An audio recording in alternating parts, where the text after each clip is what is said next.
നമസ്കാരം. അജിത് കുമാർ പിണറായിയുടെ പ്രിയപ്പെട്ടവൻ എന്ന് തെളിഞ്ഞിട്ട് നാളുകളായി. ഇന്നത് പിണറായി സർക്കാർ സമ്മതിച്ചിരിക്കുന്നു. DGP പട്ടികയിലേക്ക് അജിത്തിനെ ഉൾപ്പെടുത്താനുള്ള മന്ത്രിസഭാ തീരുമാനം അതിന്റെ തെളിവാകുന്നു. അജിത്തിന് വേണ്ടി കൂടിയാണ് ഇന്ന് മന്ത്രിസഭ ചേർന്നത്. സാങ്കേതികത്വമാണ് സർക്കാരിന്റെ പിടിവള്ളി. അയോഗ്യനാക്കാനുള്ളതൊന്നും അജിത്ത് ചെയ്തിട്ടില്ലത്രേ. അയോഗ്യനാക്കേണ്ടത് ആരെ എന്നതും പിണറായിക്കറിയാം. TP കേസിലെ കുറ്റവാളികൾ ശിക്ഷാ ഇളവ് പട്ടികയിൽ ഇടം പിടിച്ചിട്ട് അധിക നാളായില്ല. വിവരം പുറത്തു വന്നതോടെ സർക്കാരിന്റെ പദ്ധതി പൊളിഞ്ഞു. പിണറായിയുടെ രോഷാഗ്നിക്ക് ജയിൽ ഉദ്യോഗസ്ഥരടക്കം ഇരയായി. അവരുടെ സസ്പെൻഷൻ നീണ്ടു പോകുന്നു. വകുപ്പ് തല നടപടിയെടുക്കാനും മുഖ്യമന്ത്രി കൽപ്പിച്ചിരിക്കുന്നു. അതാണ് പിണറായി. അജിത്ത് ദത്താത്രേയയെ കണ്ട് ദത്തുപുത്രനെ പോലെ പെരുമാറിയാൽ കുഴപ്പമില്ല. സ്വന്തം മൂക്കിന് താഴെയിരുന്ന് ഒരു IAS-കാരൻ ഹിന്ദു വാട്സാപ്പ് ഗ്രൂപ്പ് ഉണ്ടാക്കിയാൽ കുഴപ്പമില്ല. പിണറായിയുടെ സംഘപരിവാർ പ്രീണനം എല്ലാ സീമകളും ലംഘിച്ചോ? പ്രതിപക്ഷം പറയും പോലെ പരിവാറിലേക്കുള്ള പിണറായിയുടെ പാലമോ ഉയർത്തപ്പെടാൻ പോകുന്ന പുതിയ DGP? ഈ വിഷയമാണ് സ്പെഷ്യൽ എഡിഷൻ ചർച്ച ചെയ്യുന്നത്. പിണറായിയുടെ ഐശ്വര്യമോ? ഈ വിഷയത്തിൽ പ്രതികരിക്കാൻ കോൺഗ്രസിൽ നിന്ന് ഡോക്ടർ ജിൻഡോ ജോൺ, BJP-യിൽ നിന്ന് BG വിഷ്ണു, മാധ്യമപ്രവർത്തകൻ A സജീവൻ, രാഷ്ട്രീയ നിരീക്ഷകൻ NV ബാലകൃഷ്ണൻ എന്നിവർ സ്പെഷ്യൽ എഡിഷനിൽ തത്സമയം അതിഥികളായി പങ്കുചേരുന്നു. ആദ്യം ഡോക്ടർ ജിൻഡോ ജോൺ, ഇന്നത്തെ മന്ത്രിസഭാ തീരുമാനം എന്തിന്റെ സൂചനയാണ് നൽകുന്നത്? അല്ല വേണു, ഇന്നത്തെ മന്ത്രിസഭയുടെ തീരുമാനം അത്ഭുതകരമൊന്നുമല്ല. കാരണം ഇത് ADGP അജിത് കുമാറിനെ ക്രമസമാധാന പാലന ചുമതലയുള്ള ആ പോർട്ട്ഫോളിയോയിൽ നിന്ന് മാറ്റിയപ്പോൾ എന്തിൻ്റെ പേരിലാണ് മാറ്റിയത് എന്ന് പറഞ്ഞില്ല. അത് പറഞ്ഞില്ല. കാരണം MV ഗോവിന്ദൻ എന്ന് പറയുന്ന CPM-ന്റെ സംസ്ഥാന സെക്രട്ടറിയും CPI-യുടെ സംസ്ഥാന സെക്രട്ടറിയും തൃശ്ശൂർ മത്സരിച്ച CPI-യുടെ സ്ഥാനാർത്ഥിയായിട്ടുള്ള സുനിൽകുമാർ അടക്കം കേരളത്തിലെ പൊതുസമൂഹത്തിന്റെ ഭാഗമായിട്ട് നിൽക്കുന്ന മുഴുവൻ ആളുകൾക്കും അജിത് കുമാറിന്റെ മുൻകാല ചെയ്തികളെക്കുറിച്ച് അഭിപ്രായ വ്യത്യാസങ്ങൾ ഉണ്ടായിരുന്നു. എന്നിട്ട് പോലും ഒരുപാട് വട്ടം കൂട്ടിപ്പിടിച്ചിട്ട് ഒരുപാട് ദിവസം കൂട്ടിപ്പിടിച്ചതിന് ശേഷം ഗത്യന്തരമില്ലാതെ അദ്ദേഹത്തിന്റെ ആ ക്രമസമാധാന പാലന ചുമതലയിലുള്ള ആ പോർട്ട്ഫോളിയോയിൽ നിന്ന് മാറ്റിയപ്പോൾ എന്തിനാണ് അങ്ങനെ മാറ്റിയതെന്ന് ആരോടും പറഞ്ഞിട്ടില്ല. മാത്രമല്ല, അദ്ദേഹത്തിനെതിരെ 3 അന്വേഷണങ്ങൾ നടക്കുന്നു. ആ അന്വേഷണത്തിന് ക്വിക്ക് വെരിഫിക്കേഷനോ അങ്ങനെയുള്ള പരിപാടികളൊന്നുമില്ല. അതായത് അദ്ദേഹത്തിന് സൗകര്യപ്രദമായ രീതിയിൽ അദ്ദേഹത്തിന് ഒന്ന് കുറേ കാലം ഇരുന്നത് കൊണ്ട് ഒരു അസ്വസ്ഥത ഉണ്ടാകാതിരിക്കാൻ വേണ്ടി ആ കസേരയൊന്ന് മാറ്റിക്കൊടുത്തു, ഒന്ന് എഴുന്നേറ്റ് നടുനിവർത്തി വീണ്ടും വന്നിരിക്കാനുള്ള സൗകര്യം ചെയ്തു കൊടുത്തു എന്ന് മാത്രം കണ്ടാൽ മതി. ഇത് അദ്ദേഹത്തെ DGP ആയിട്ട് വാഴിക്കാൻ വേണ്ടിയിട്ടുള്ള ശ്രമമാണ്. ഈ നരേന്ദ്രമോദി അല്ലെങ്കിൽ കേന്ദ്ര സർക്കാരും കേരളത്തിലെ പിണറായി സർക്കാരും തമ്മിലുള്ള ഒരു പാലമാക്കാൻ നേരത്തെ ബെഹ്റയെ നിയമിച്ചതുപോലെ തന്നെയാണ് അജിത് കുമാറിനെ DGP സ്ഥാനത്തേക്ക് കൊണ്ടുവരും. അതിലൊരു തർക്കവും വേണ്ട. നമ്മളത് കാത്തിരുന്ന് കാണേണ്ടത് മാത്രമേ ഉള്ളൂ. കാരണം പിണറായി വിജയന്റെ ആവശ്യമാണ് അജിത് കുമാറിനെ സംരക്ഷിക്കേണ്ടത്. അദ്ദേഹത്തിനെതിരെ പൂരം കലക്കി എന്നുള്ള ആക്ഷേപം ഉണ്ടായാലോ, അദ്ദേഹം RSSന്റെ നേതാക്കന്മാരെ 10 ദിവസത്തെ ഇടവേളയിൽ കണ്ടു എന്നുള്ള ആക്ഷേപം ഉണ്ടായാലോ, അദ്ദേഹത്തിനെതിരെ സ്വർണം പൊട്ടിക്കലിന്റെ ആക്ഷേപം ഉണ്ടായാലോ, മാമി തിരോധന കേസ് ഉൾപ്പെടെ കൊലപാതക കേസ് ഉൾപ്പെടെയുള്ള ആരോപണങ്ങൾ ഉണ്ടായാലോ, ഇതൊന്നും ബാധിക്കുന്നതല്ല. അദ്ദേഹത്തിനെതിരെ വിജിലൻസ് അന്വേഷണം ഉണ്ടായാലോ, ഇതൊന്നും അദ്ദേഹത്തിന് ബാധിക്കില്ല. അദ്ദേഹത്തിന്റെ യൂണിഫോമിൽ തൊടില്ല എന്നുള്ളതിന്റെ മറ്റൊരു ദൃഷ്ടാന്തമാണ് ഈ ശുപാർശ. ഇതിനൊക്കെ സാങ്കേതികത്വം എന്നൊക്കെ പറഞ്ഞ് ഇവർക്ക് കുറെ ഓമന പേരിട്ട് വിളിക്കാമെങ്കിലും അജിത് കുമാറിനെ സംരക്ഷിക്കാൻ വേണ്ടിയിട്ട് തിരക്ക് കൂട്ടുന്ന ആളുകളാണ് ഈ പറഞ്ഞ മന്ത്രിസഭയിലുള്ളത്. ഇവർ ഇടത് മന്ത്രിസഭയല്ല, ഇവർ നരേന്ദ്രമോദിയുടെ ഇടത് കക്ഷത്തിൽ തലവെച്ചിരിക്കുന്ന പിണറായി വിജയന്റെ മന്ത്രിസഭയാണ്. ഇതൊരു ഇടതുപക്ഷ സർക്കാരുമല്ല. ഈ സർക്കാർ അധികാരത്തിൽ വന്നതിന് ശേഷം കഴിഞ്ഞ 8.5 വർഷത്തിനുള്ളിൽ നടന്നിട്ടുള്ള ഓരോ പരിപാടികൾ നോക്കൂ. പ്രത്യേകിച്ച് എടുത്തു പറഞ്ഞാൽ ആഭ്യന്തര വകുപ്പിന്റെ നയപരിപാടികൾ നോക്കൂ. കേരളത്തിൽ നിരന്തരം തീവ്ര വലതുപക്ഷ നിലപാടാണ് കേരളത്തിന്റെ പോലീസ് എടുത്തുകൊണ്ടിരിക്കുന്നത്. അത് CAA സമരമായിക്കോട്ടെ, പാലസ്തീൻ വിഷയത്തിൽ പ്രതിഷേധം നടത്തുന്ന ആളുകൾക്കെതിരായിക്കോട്ടെ, ദളിത് ആദിവാസി വിഭാഗങ്ങൾക്കെതിരെയുള്ള പോലീസ് അതിക്രമങ്ങളായിക്കോട്ടെ, പാവപ്പെട്ടവരുടെ മേലിൽ കുതിര കയറുന്ന നടപടികളായിക്കോട്ടെ, ഏതെടുത്ത് പരിശോധിച്ചാലും. കഴിഞ്ഞ ദിവസം ഞാൻ മറ്റൊരു ചാനലിൽ ചർച്ച ചെയ്യുമ്പോൾ കേരളത്തിലെ പ്രശസ്തയായിട്ടുള്ള ഒരു ദളിത് ആദിവാസി ആക്ടിവിസ്റ്റ് ആയിട്ടുള്ള ഒരാൾ പറഞ്ഞത് ഞാൻ വല്ലാത്ത സങ്കടത്തോടെയാണ് കേട്ടത്. കഴിഞ്ഞ 2-2.5 വർഷമായിട്ട് അവരെ പോലുള്ള ആക്ടിവിസ്റ്റുകൾക്ക് കേരളത്തിലെ ദളിത് ആദിവാസി സെറ്റിൽമെന്റുകളിൽ പോയി അവരുടെ പ്രവർത്തനങ്ങൾ, സാമൂഹ്യക്ഷേമ പ്രവർത്തനങ്ങൾ നടത്താൻ പോലീസിന്റെ അനുമതിയില്ല. പോലീസ് അവിടെ നിന്നൊക്കെ ഇത്തരം സാമൂഹ്യ പ്രവർത്തകരെ ആട്ടിയോടിക്കുന്ന നിലപാടാണ് എടുക്കുന്നത്.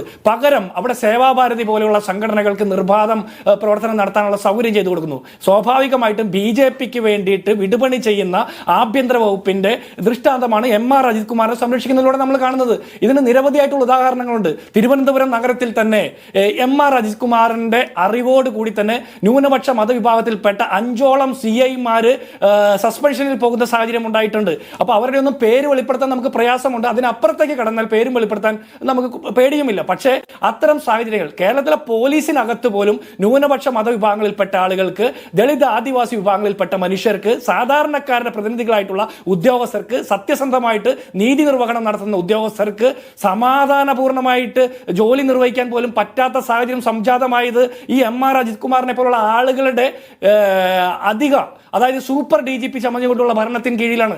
അതിന് എല്ലാവിധ സൗകര്യം ചെയ്തുകൊണ്ട് കെട്ടഴിച്ചു വിടുന്ന നടപടിയാണ് കേരളത്തിന്റെ ആഭ്യന്തര വകുപ്പ് മന്ത്രി പിണറായി വിജയൻ മുൻകാലങ്ങളിൽ എടുത്തിട്ടുള്ളത്. ഇനിയും അങ്ങോട്ട് തന്നെയാണ് അദ്ദേഹം.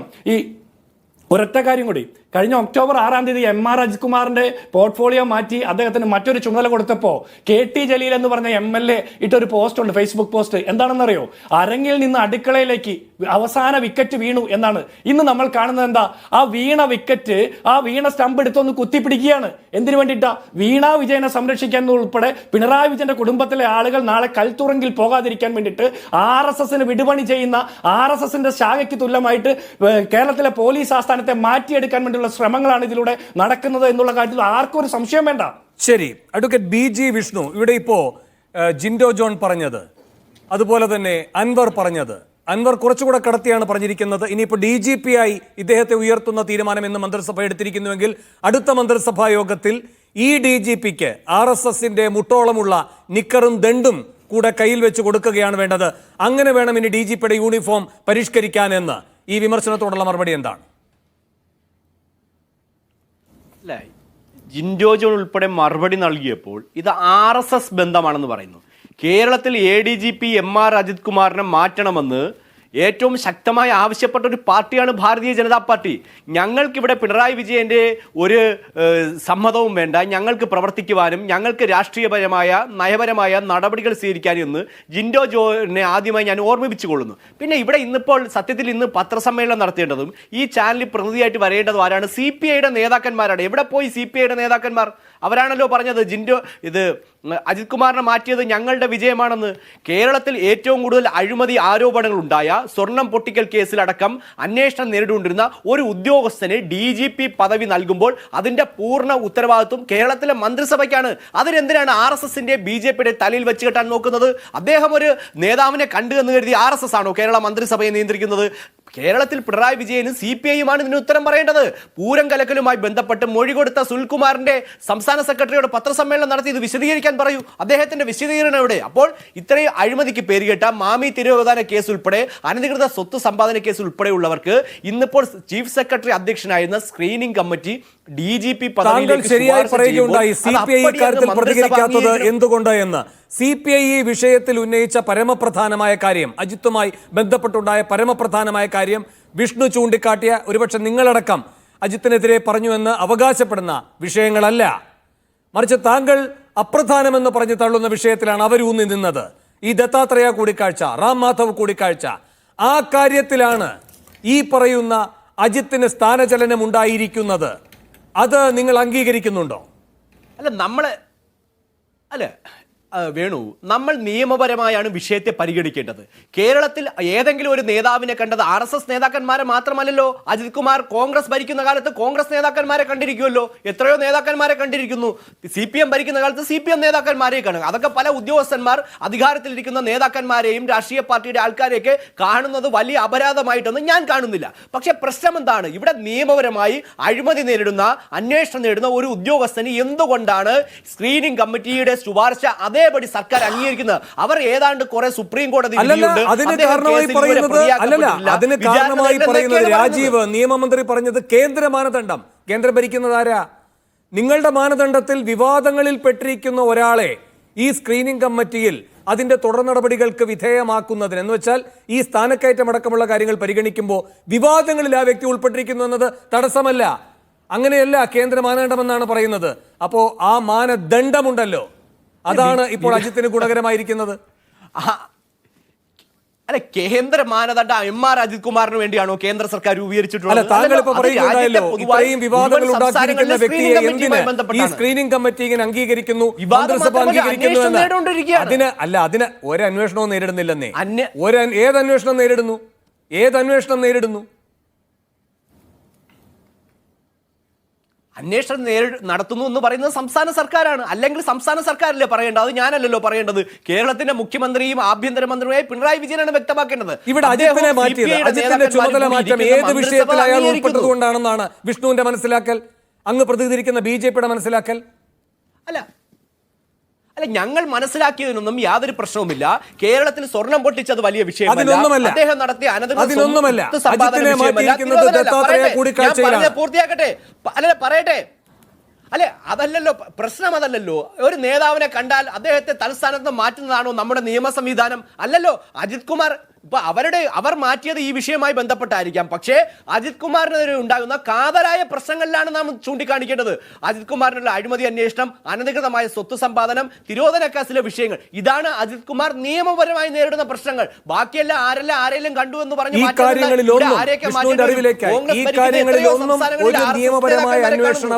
ഒരു നിയമപരമായ അന്വേഷണവും FIR ഇട്ട് പ്രതിയാക്കി ഒരു നിയമപരമായ അന്വേഷണവും അജിത്തിന്റെ നേർക്കില്ല. മാത്രമല്ല, അതിലെ പ്രശ്നം എന്താണെന്ന് വെച്ചാൽ, അല്ലല്ലോ, ഒരു മിനിറ്റ്, അതെന്താണെന്ന് പറയാം. അതെ, നിങ്ങൾ തന്നെയാണ് തടസ്സം. RSS ആണ് നിങ്ങളുടെ. ഒരു നിമിഷം ഞാൻ പറയാം. RSS ഞങ്ങളുടെ വിജയത്തിന് ഒരു ശക്തിയേ അല്ല എന്ന് നദ്ദ പറഞ്ഞു. അതിന്റെ തിരിച്ചടി നിങ്ങൾക്ക് ലോക്സഭാ തെരഞ്ഞെടുപ്പിൽ നേരിട്ടു. പിന്നീട് ആ കാര്യത്തിൽ ഒരു തിരുത്തൽ നിങ്ങൾ വരുത്തി. തുടർന്ന് മഹാരാഷ്ട്രയിലടക്കമുള്ള വലിയ വിജയത്തിലേക്ക് അത് വഴിവെക്കുകയുണ്ടായി. ഹരിയാനയിലുമൊക്കെ നാം കണ്ടതാണ്. വലിയ മാറ്റങ്ങളാണ് പിന്നീട് RSS സജീവമായപ്പോൾ നിങ്ങൾക്കുണ്ടായ രാഷ്ട്രീയ വിജയം. അപ്പോൾ ഇതിലൊക്കെ നിങ്ങളുടെ ചുവടുമാറ്റം ഉണ്ടായിട്ടുണ്ട്. അതുകൊണ്ട് RSSന്റെ ശക്തി നിങ്ങളെപ്പോലും ഭയപ്പെടുത്തുന്നതാണ്. ആണല്ലോ, പിന്നെയാണോ അതുമായി നാഭീനാള ബന്ധമില്ലാത്ത പിണറായിയെ അത് ഭയപ്പെടുത്താത്തത്? ഞാൻ പറഞ്ഞു തീർന്നിട്ടില്ല വിഷ്ണു. പിന്നെ ഒരു പരമപ്രധാനമായ കാര്യമുണ്ട്. മറ്റന്വേഷണങ്ങൾ എന്ന് താങ്കൾ പറഞ്ഞല്ലോ. അതിലേതെങ്കിലും ഒരു അന്വേഷണത്തിൽ അജിത്തിനെതിരെ FIR ഇട്ടാൽ പിന്നെ ഈ ദത്താത്രേയ കൂടിക്കാഴ്ചയിലും FIR വേണ്ടി വരും. അതാണ് പ്രശ്നം. അപ്പൊ നിങ്ങളെ തൊടാൻ ഭയം. അതിന്റെ ഭാഗമായി നിങ്ങൾ ഈ ചൂണ്ടിക്കാട്ടുന്ന മറ്റൊരു വിഷയങ്ങളിലും ഒരു FIR-ഉം ഇല്ല. ഞാൻ അങ്ങയിലേക്ക് വരാം. ശ്രീ NV ബാലകൃഷ്ണൻ, ഇവിടെ ഈ ദത്താത്രേയ വിവാദത്തിൽ അജിത്തിന്റെ വിഷ്ണു അജിത്തിന്റെ വിശദീകരണം DGP കേൾക്കുകയുണ്ടായി. അത് DGP തള്ളിക്കളയുകയുണ്ടായി. ആ റിപ്പോർട്ട് നിയമസഭയിൽ പിണറായി വിജയൻ വെക്കുകയുണ്ടായി. അങ്ങേക്കും അറിയുന്നത് പോലെ ഈ വിഷയത്തിൽ ആദ്യം ശ്രദ്ധാകേന്ദ്രമായത് ആരാണ്? അത് ജയകുമാറാണ്. ജയകുമാറിനെ പോലീസ് ബന്ധപ്പെടുന്നു. ഈ കാര്യത്തിൽ നിങ്ങൾ വിശദാംശങ്ങൾ നൽകണമെന്ന് പറയുന്നു. ജയകുമാറിന്റെ മറുപടി എന്തായിരുന്നു അറിയാമോ? സൗകര്യമില്ല, RSSന്റെ നിർദ്ദേശമുണ്ട് ഇതുമായി സഹകരിക്കേണ്ട എന്ന്. അതുകൊണ്ട് നിങ്ങളുടെ ചോദ്യങ്ങൾക്ക് വിധേയനാകേണ്ട ആവശ്യം എനിക്കില്ല. നിയമത്തിന്റെ വഴിക്ക് പോയാൽ ജയകുമാറിനെ വിളിച്ചാൽ ജയകുമാർ അങ്ങനെ തന്നെ വരേണ്ടി വരും. ഒരു RSSനും ആ പറയുന്ന കാര്യങ്ങളെ തടയാൻ കഴിയില്ല. പക്ഷെ നിയമപരമായി ചോദിക്കണം. ഒരു FIR ഇട്ടാൽ അതുമായി ബന്ധപ്പെട്ടൊരു സമൻസ് പോയാൽ ജയകുമാറല്ല അതിനപ്പുറത്ത് നിൽക്കുന്നയാളിനും വരേണ്ടി വരും. അതിന് മുതിരാതെ ജയകുമാറിന്റെ കരുണ യാചിക്കുന്ന ഒരു പോലീസായി ഈ പോലീസിനെ അധപ്പതിപ്പിച്ചത് ആരാണ്? അതിന് പൊതുസമൂഹം ഇനി നാളെയും കൊടുക്കേണ്ടി വരുന്ന വിലയുടെ പേരാണോ ADGP MR അജിത് കുമാറിന് ഇന്ന് ചാർത്തി കൊടുത്തിരിക്കുന്ന DGP സ്ഥാനത്തേക്കുള്ള അർഹത?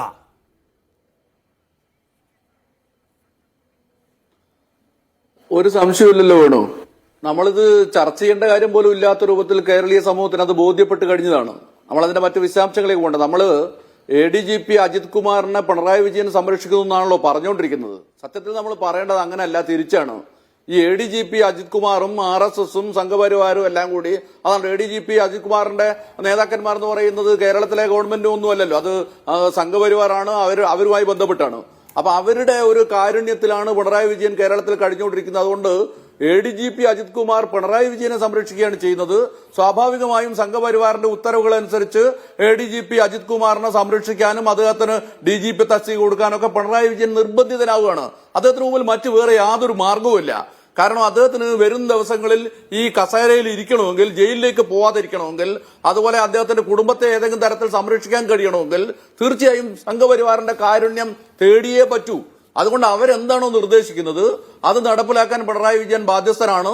അത് വളരെ ഭംഗിയായി നിർവഹിച്ചുകൊണ്ടിരിക്കും. നിങ്ങളൊന്ന് ആലോചിച്ച് നോക്കൂ, ഒരു ഇടതുപക്ഷ ഗവൺമെന്റ് രമൺ ശ്രീവാസ്തവയെ പോലെ RSS പ്രൊഫൈലുള്ള ഒരു പോലീസ് ഉദ്യോഗസ്ഥനെ കേരളത്തിലെ ഇടതുപക്ഷ ജനാധിപത്യ മുന്നണിയുടെ പോലീസ് ആഭ്യന്തര വകുപ്പിന്റെ ഉപദേഷ്ടാവായി വെക്കുന്ന ആ ദിവസം മുതൽ കേരളം കണ്ടുകൊണ്ടിരിക്കുകയല്ലേ ഇത്.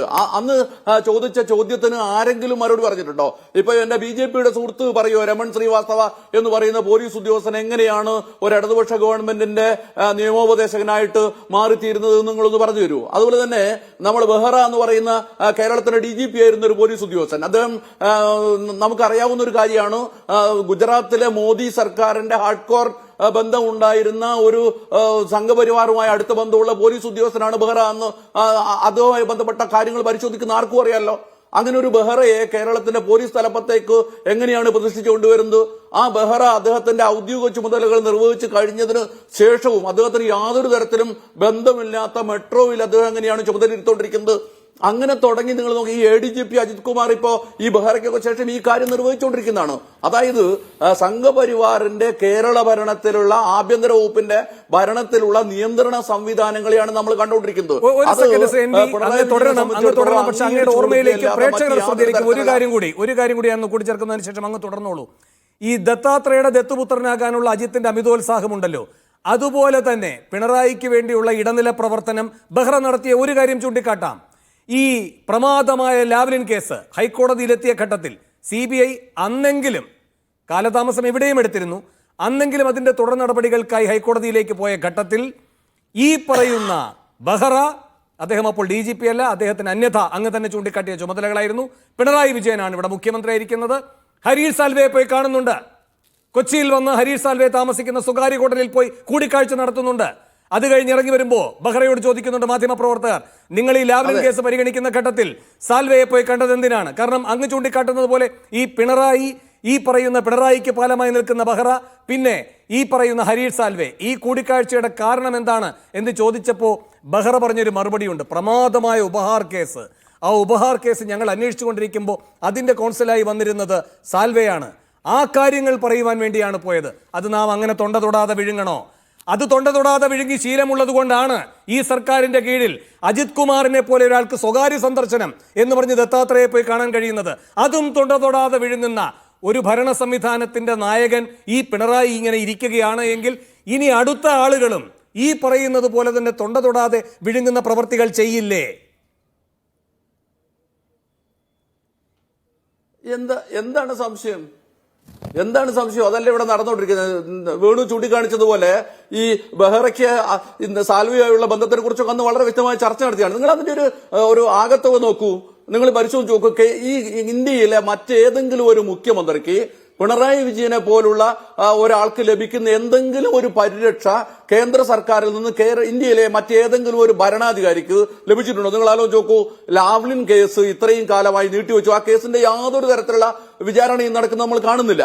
ഇനി അതവിടെ നിൽക്കട്ടെ, ഈ സ്വർണം പൊട്ടി നമ്മുടെ സ്വർണ്ണക്കള്ളക്കടത്തുമായി ബന്ധപ്പെട്ട് സ്വപ്ന സുരേഷ് നടത്തിയിട്ടുള്ള കുറെ വെളിപ്പെടുത്തലുണ്ട്. അതില് കോടതി മുമ്പാകെ അവർ കൊടുത്തിട്ടുള്ള മൊഴിയൊക്കെ ഉണ്ട്. 164 അനുസരിച്ച് കൊടുത്ത മൊഴി ഉൾപ്പെടെയുള്ള ഒരുപാട് മൊഴികളുണ്ട്. നിങ്ങളൊന്ന് ആലോചിച്ച് നോക്കൂ. ഈ പിണറായി വിജയൻ ആയിരുന്നില്ലെങ്കിൽ മറ്റേതെങ്കിലും ഒരു മുഖ്യമന്ത്രി എത്ര തവണ അദ്ദേഹത്തെ വിളിച്ച് ചോദ്യം ചെയ്തിട്ടുണ്ടാവും ഈ EDയും അതുപോലെ തന്നെ സംവിധാനങ്ങളൊക്കെ. പക്ഷെ കേരളത്തിലെ പിണറായി വിജയൻ അത്തരത്തിലുള്ള യാതൊരു തരത്തിലുള്ള ബുദ്ധിമുട്ടും ഉണ്ടാവുന്നില്ല. ഇതുപോലെ നിങ്ങൾക്ക് എത്ര കേസ് വേണമെങ്കിൽ നമുക്ക് കാണാൻ പറ്റും. തിരിച്ചപ്പുറത്തോട്ടും കാണാൻ പറ്റും.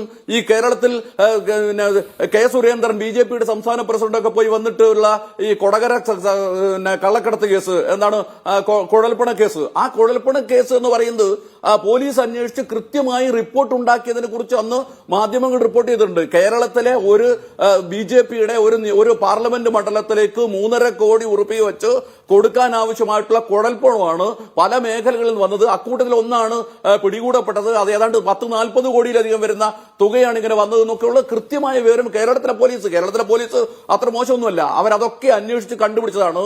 പക്ഷേ അതിനുള്ള വല്ല കേസും ഉണ്ടായോ? K. സുരേന്ദ്രന്റെ പേരിൽ കേസെടുത്തു. അന്ന് ഇന്ന് സാക്ഷിയായിട്ടുള്ള വെളിപ്പെടുത്തലെങ്കിലും പ്രതിയാകുമോ എന്നതും നമുക്ക് കാത്തിരിക്കണം. ഞാൻ അങ്ങയിലേക്ക് വരാം ശ്രീ എൻ വി.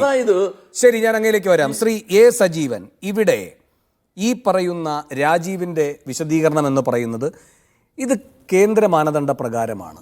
ആ മാനദണ്ഡത്തിനകത്ത് ഒരാൾ വിവാദത്തിൽപ്പെട്ടിട്ടുണ്ടെങ്കിൽ അയാളുടെ സ്ഥാനക്കയറ്റത്തിന് തടസ്സമാകില്ല എന്നാണ്.